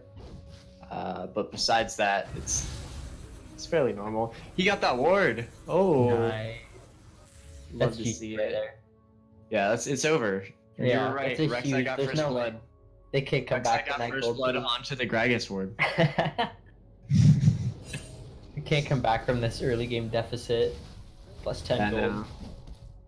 They're already down 10 gold. It's so sad. But getting into this one, they know, or Rek'Sai is starting. They don't know. No, they probably know where Gragas is starting. Bot did not leash at all. But No, yeah, they I did don't think they use faked it 2 either. wards. Yeah, they didn't fake it. They have early lane push. But, you know, Ezreal not going to be able to get priority in this lane pretty much ever. Ooh. Gonna land a hook just for a little bit of damage. Gragas gonna clearing his Krugs right now. Maybe we'll go for the early back to get those Predator boots, look for some ganks, but we'll have to wait and see here.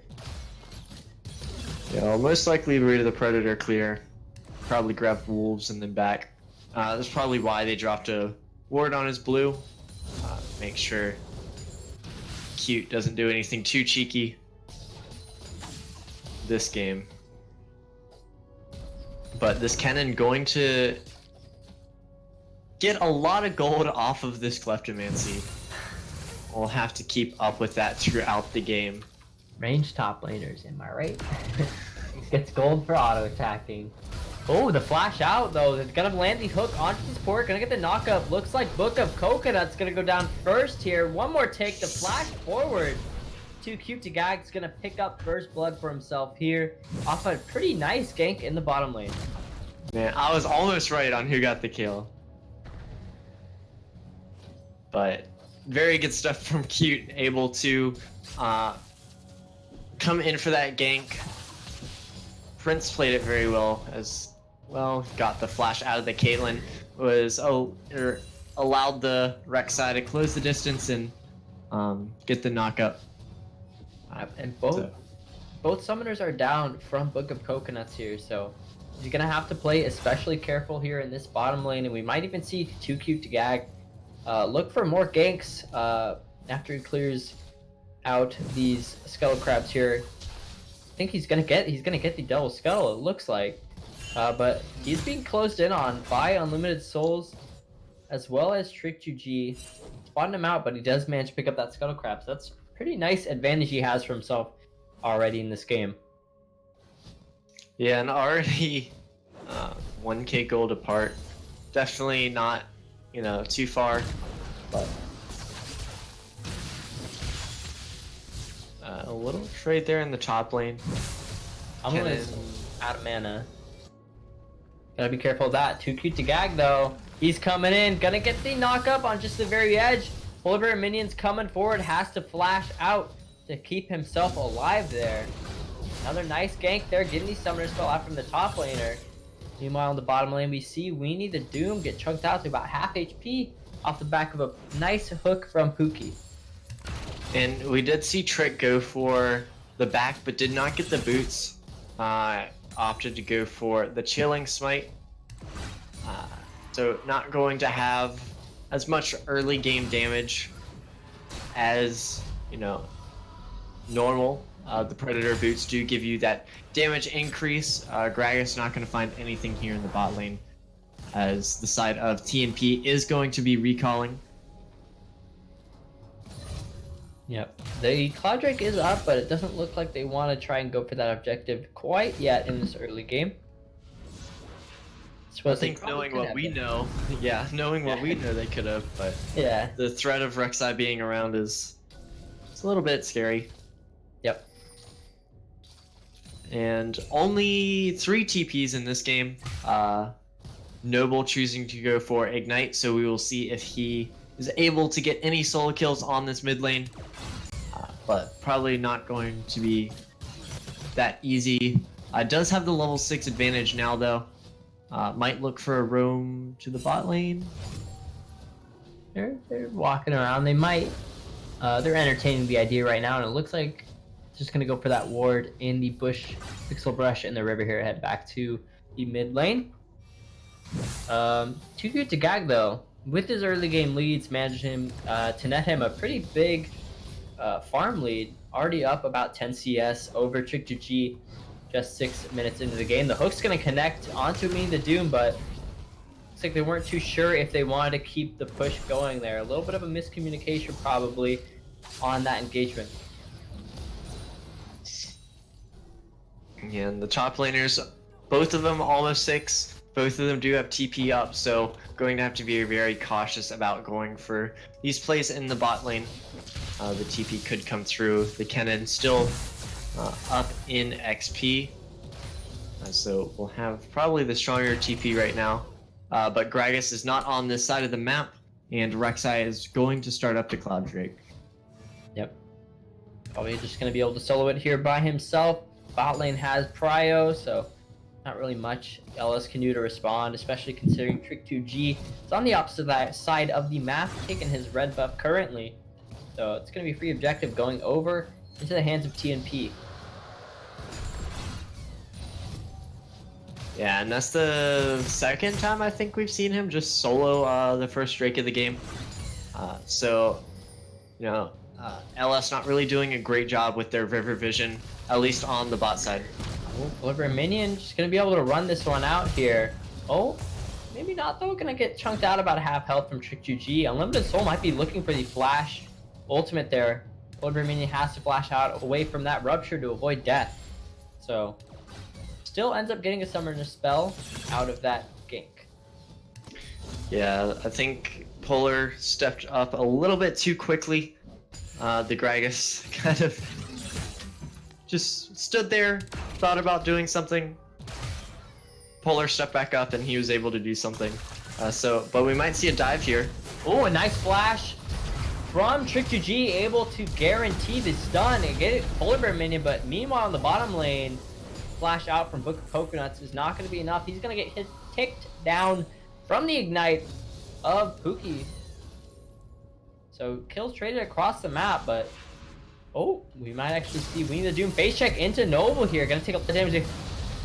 Prince Pookie able to guarantee that kill with the Rek'Sai execute. They're going to look to clear this wave and probably get a turret plate or so. We'll have to see, but at the very least, they're going to be able to steal away Trick2G's blue buff. Oh, and he barely misses that hook as well. We'll probably see Noble take it. Yep, Noble does get it. Again, stealing away the blue buff. Cute doing a good job at giving his mid laner some resources to be able to have priority in his lane. Be able to spam a little bit more of the spells. Yep, and Ezreal just picked up 2 turret plates, so good amount of gold in his pockets there. 2 assists, 2 turret plates. Feeling pretty good about that. Already has the tier stacking up as well. The Ezreal's sitting on about 2k gold right now. Wouldn't be surprised to see the Ezreal go Iceborne, but could also go for the Triforce. Both of them wouldn't be terrible, but I think the Iceborne Gauntlet would give him a lot more kiting capability against this Gragas and against the Cho'Gath.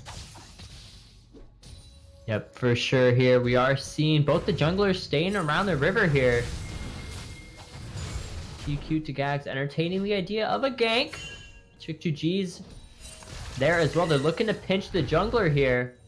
He's able to get over the wall with the dash, but looked like Trick2G followed as well, but they're not able to make any sort of connections there. Can't use the flash body slam. We already did that earlier. No real objectives up on the map. There is the Rift Herald, but we haven't really seen either team kind of go for that yet, or at least fight over it. Cute did solo it as Ivern last game. We were both very confused, impressed, and a little concerned at the same time. But it doesn't look like any of them are prioritizing it at level 10. Just wanting to kind of play their lanes, wait for these dragons to spawn and fight over the dragons instead. Absolutely here. We are seeing more prio coming out from Ezreal and the Nautilus here. Noble's trying to get this lane as well. 2P Skag sitting in the bush on the wayside. Thinking about the gank here. He's going for it. Lands the chilling strike. Gonna get the knockup. Use Shockwave to try and get the CC coming through, but it's not gonna be enough. They're gonna get the kill on the Rek'Sai. Paco the Taco is gonna go down. Hook's gonna land onto the Caitlyn. He's certainly dead here. The Ignite's just gonna take it down. He's gonna watch him burn. Let's see if Getmerk can finally get a kill for himself here, though. Nautilus is taking them time and time again. Winnie the Doom is super low. He decides to go back in. Definitely an interesting call there. I think he probably could have walked it off, honestly. Yeah, and the spot lane is doing a lot of work right now for the side of TNP. It is not the polar show as we saw in the first game. But, you know, probably not going to ever kill this Cho'Gath as the Kennen. We'll just be looking to get a lot of the Kleptomancy. Oh, Getmerk throwing out the ultimate. Not able to connect anything else onto Getmerk though. I'm sorry, Trick2G threw out the ult. Yeah, as Kennen's already got 250 gold off of so far. So, you know, definitely getting the gold. But this bot lane's put in a lot of work for TNP, and so is Cute. Cute has been bot lane, he's been mid, he went top, but didn't really do much. Andy also got the dragon, so doing a lot this game. It is another air drake, but I don't see Cute kind of trying to sacrifice himself to get this one. But you know, he could. I've been very wrong about certain things in the other games. It is just a Cloud Drake, so I don't think it's particularly worth to sacrifice your life for, but he is going in. Teleport's coming through. Polar Bear Minion's probably going to flash ulti here with the Protoball, able to stun a few members here, but Paco the Taco very low, might be able to walk it off. Noble's coming through though, the damage as well coming through, and they're going to take down Book of Coconuts, Winnie the Doom, Paco, Trick, they're all dead. That's a 4-0 in favor of TNP with a commanding lead in this early game. Yeah, and they're really running away with this early game. You can see why their Rek'Sai was banned the first 2 games. But, you know, the Kennen, you know, waiting to see a little bit more from the Kennen. Has been pretty much farming, did have the ult engaged there with the flash. So, kind of nice.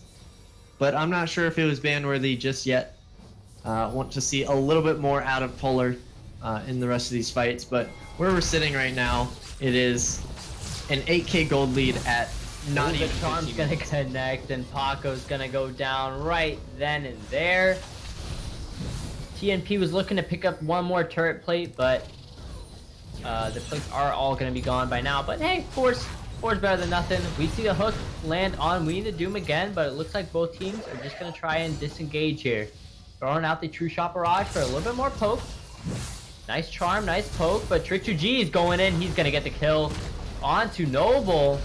Prince Pookie's in a bad spot as well. He's gonna get stunned up. He's gonna get shot down here by the Caitlyn, by the Cho'Gath. But Too Cute to guys come in and he's gonna get the knockup. He's gonna get taken down though. Polar Minion decides to not go in with the ultimate. Instead, using the Purple Belt as an escape, recognizing that most of his team has died.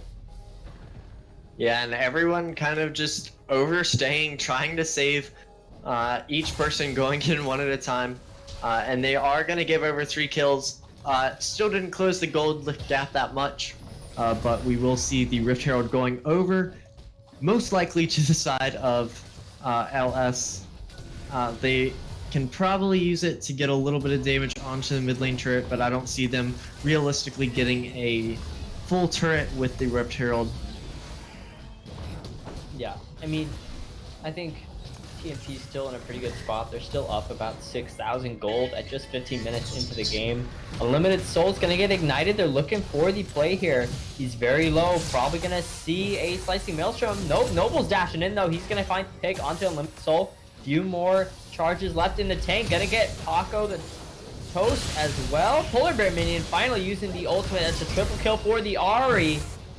Almost a quadruple kill there. Get Merc picks up that kill onto the sport though. They're taking the red buff, and just after that last fight, TNP regroups and comes out strong around the Rift Herald.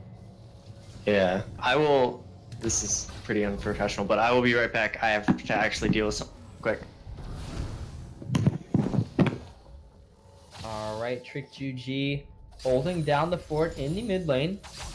I don't think anyone was able to pick up the Rift Herald eye there. It looks like it was secured by LS, but none of them were able to grab the eye, which means that, that fight that would have been at least some sort of advantage they gained from that whole lost fight there is essentially just non-existent.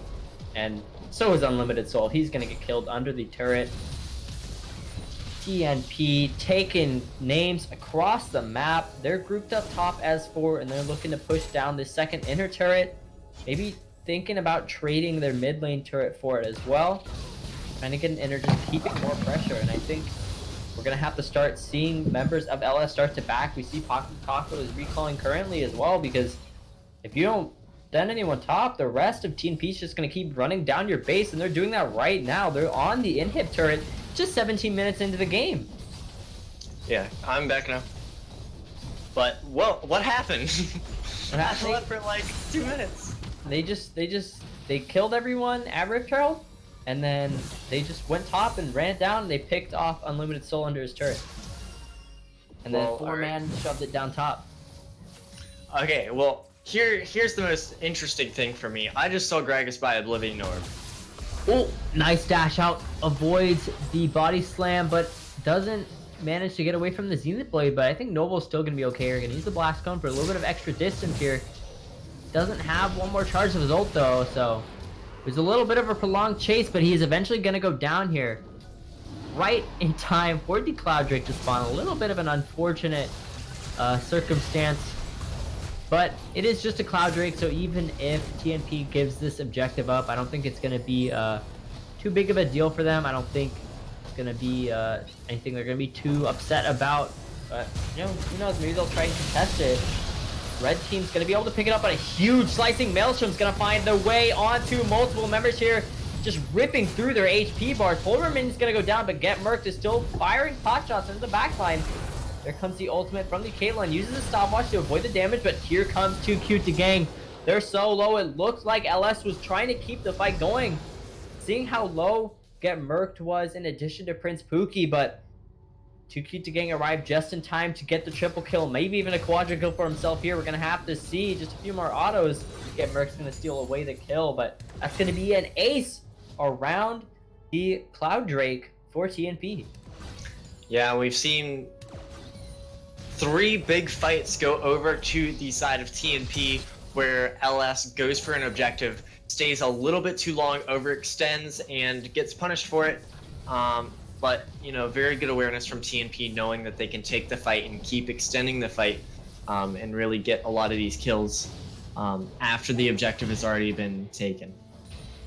Yep, for sure. Already finding themselves in a very good spot here. Just 19 minutes in the game, and they've already taken 7 turrets, up more than 10,000 in the gold department, with Baron on the way in just 30 seconds, sorry. But we are going to see the Zenith Blade going to connect onto Noble. He's dashing for his life, trying to get away. Prince Pookie comes in time just to save his ally. Here comes the Zenith Blade. We're going to see the Slicing Maelstrom popped right here. Going to get multiple stuns onto multiple people. The flash up from Trickster G is not going to be enough. He's only going to get connected by the hook. Book of Conjuring, though, he's firing headshots left and right. Unlimited Souls is super low, but they're going to be able to walk it off, and they're going to get 3 for nothing, but it might not stay that way for long. Too cute to gag, firing away those missiles there. Oh, but he goes in with the ultimate, gonna pick off the Caitlyn. We need to Doom is super low, so is Unlimited, so it's gonna be a double kill for the Rek'Sai. Trick2G standing on the wayside. We need the Doom, he goes in from behind, gets the knock him onto the Gragas and gonna take him down. Another triple kill for Too Cute to Gag. And this Rek'Sai is doing a lot this game. 11 kills already, 700 gold bounty. Just doing everything in these team fights, picking up a lot of these kills and getting a lot of these low health targets, and just going in at the right times. Yeah, Too Cute to Gag is straight up hard carrying this game for his team on the Rek'Sai. You can see why LS were so afraid of it, banning it twice in the first 2 games of the series here, but it was left open, and that means that they're gonna take it, and the Baron's gonna be what they're gonna take as well. At just 21 minutes into the game here, Noble standing over the wall just to zone off anyone that tries to go in for a steal here. We're gonna see the Leona getting hit up by the Charm, gonna dash over the wall just to avoid Trick2G's body slam. That's on cooldown. He doesn't have the flash, so they're gonna have to throw something over the wall. Body slam should be back up in just a little bit. Gonna throw the barrel over as well. Prince Spooky trying to soak up the damage, waiting for that barrel to come through. Trick2G is in the pit. It's gonna be a 50-50 smite, but Too Cute to Gag secures it. They're gonna find 2 kills. He's looking for more, though. The rest of LS is running for their lives. And that's going to be a Baron and at least 2 kills. We might see more here happen in just a bit as the rest of TNP starts to siege the mid lane. And Spooky might have overstepped himself a little bit here. Might get taken down by the Caitlyn ultimate. Lives with just a little bit of HP, but a nice shockwave onto 2 members. That's going to be the shutdown onto the Rek'Sai, going onto the Caitlyn. That's a lot of gold into her pocket, but here comes the slicing Maelstrom with the stopwatch to keep himself alive for just a little bit longer. Paco the Taco, though, might do it. He is able to do it. Gets a few more auto attacks with just a sliver of HP left. Is able to turn that fight around and keep themselves in the game. Yeah, it was a really good shockwave from the Orianna, and you know, TNP kind of overextended a little bit.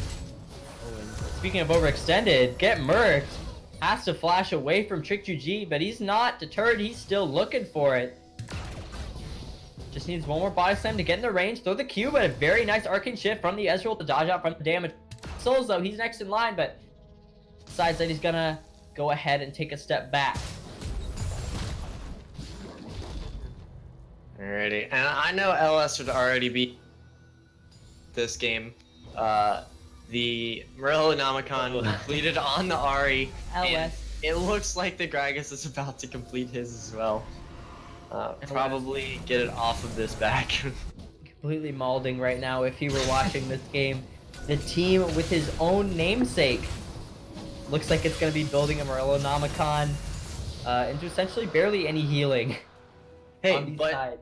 At least the Orianna is doing the LS special, which is Leandry Savant. There we go. That's what you like to see. Trying to redeem guys, but yeah, I don't think it's probably gonna build the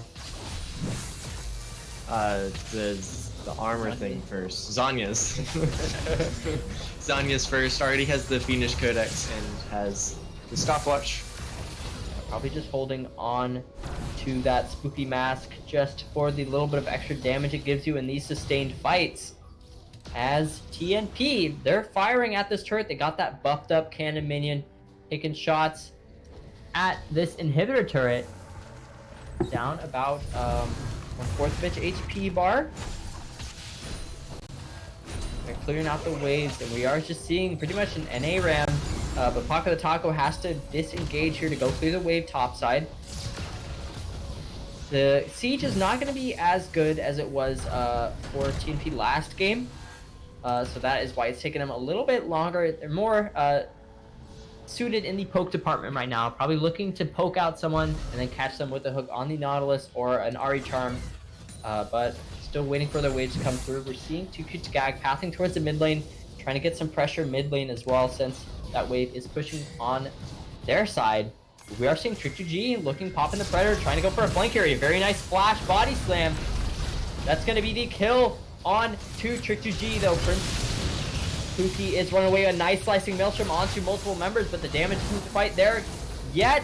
Unlimited Soul is going to pick off the cannon. Prince Pookie diving into the backline, but he doesn't have the damage. But Rek'Sai's on the Nexus turret. He might be able to get one for himself here. He's taking shots from that second turret. The Caitlyn is going to use the ace in the hole. Get Too Cute to Gag very low, but very nicely played by Too Cute to Gag on the other side of the map, taking off one of the Nexus turrets off the table from LS. And, you know, they saw Too Cute to Gag appear in the mid lane, and they knew that they could really fight, because a lot of the damage from the side of TNP comes from Too Cute to Gag. Is 11 and 2, does have 3, almost 4 items completed. So, you know, a lot of their damage on the backline is coming from Too Cute to Gag, and without that, they're able to just kind of front to back these team fights. But the only front line is really Nautilus. So, you know, it's Nautilus can tank a lot, but you know, if it's all 5 people getting to hit Nautilus at the same time, then that's a little bit more than a lot for Nautilus. Yeah. I think what's going to be the key for TNP is just getting the damage out before the rest of LS can respond. We've seen it happen again and again.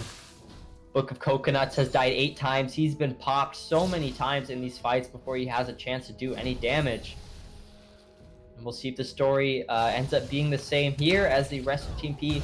They're sieging the mid turret. They're going to use the Essence Flux from the Ezreal, get a little bit of extra damage to take down that mid inhibitor turret. As Too Cute to Gag's pushing out bottom side again, looking to grab an inhib. But very nicely done with the 4-1, trying to keep constant pressure on LS always.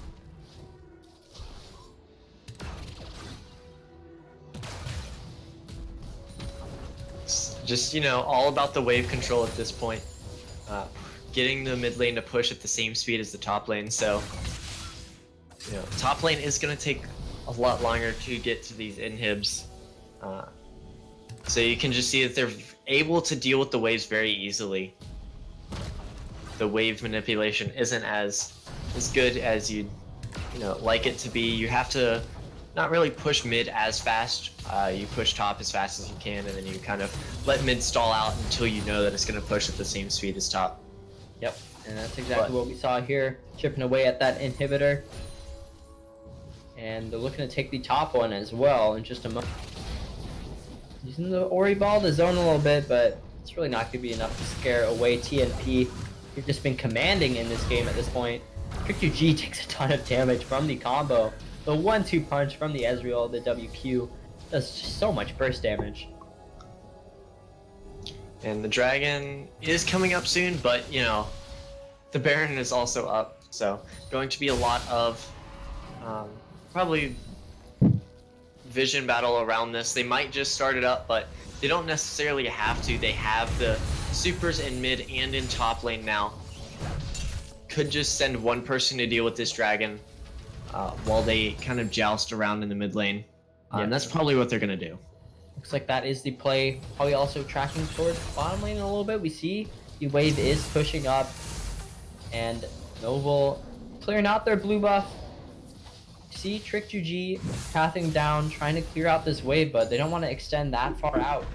Not sure quite yet where the rest of Team P is. They don't have any vision in bottom side jungle here, and that's going to allow Too Cute to Gag to take that Mountain Dragon, which also just increases the threat of a Baron take even more. Yeah, but if you're the side of kind of LS, you can't really go for the Mountain Dragon because it's not a worth objective to kind of risk the game over. Whereas if they get Baron, Baron's probably going to be a game-ending objective at this point. Yeah, you're 2 inhibs down. There's a wave pushing bot at the moment. Too Cute to Gag though. He's onto the backline. Doesn't get the knockup. Uses the ultimate though. He might be a little bit in over his head here. Doesn't find any crowd control. That would have been crucial to taking down Coconuts. And with that being said, the rest of LS is going back on the counter engage. Finds a nice stun onto the cannon. Gonna get devoured and taken off the board here. We're seeing a flash away from the Ahri. Very nicely done, but if you look on the map, Too Cute to Gag, he's going for the back door. The rest of LS have to recall to respond. trying to stop the boards, but he's not able to do it. They all managed to get back in time, which means they can defend their base and not lose anything else on the map. Yeah, but, you know, they couldn't really chase anymore, and they couldn't go for the Baron, so very nice from 2Q to Gag to force them all. I don't think they all had to reset. I think they could have sent back 2 of them and then keep 2 on the map to keep pressure. But, you know, better safe than sorry. They don't end up losing the game, and they are still down quite a considerable amount of gold. The Kennen is very close to completing that Rabadon's, and it looks like Ari is also going to be going for Rabadon? I don't know. It's a little bit of weird. I think I want to say the rod's probably just there for damage, but Probably. could be a Zonya's, could be a Void Staff. We'll have to wait and see here. Could be a Spellbinder. Oh yeah, that is true. Be a Spellbinder.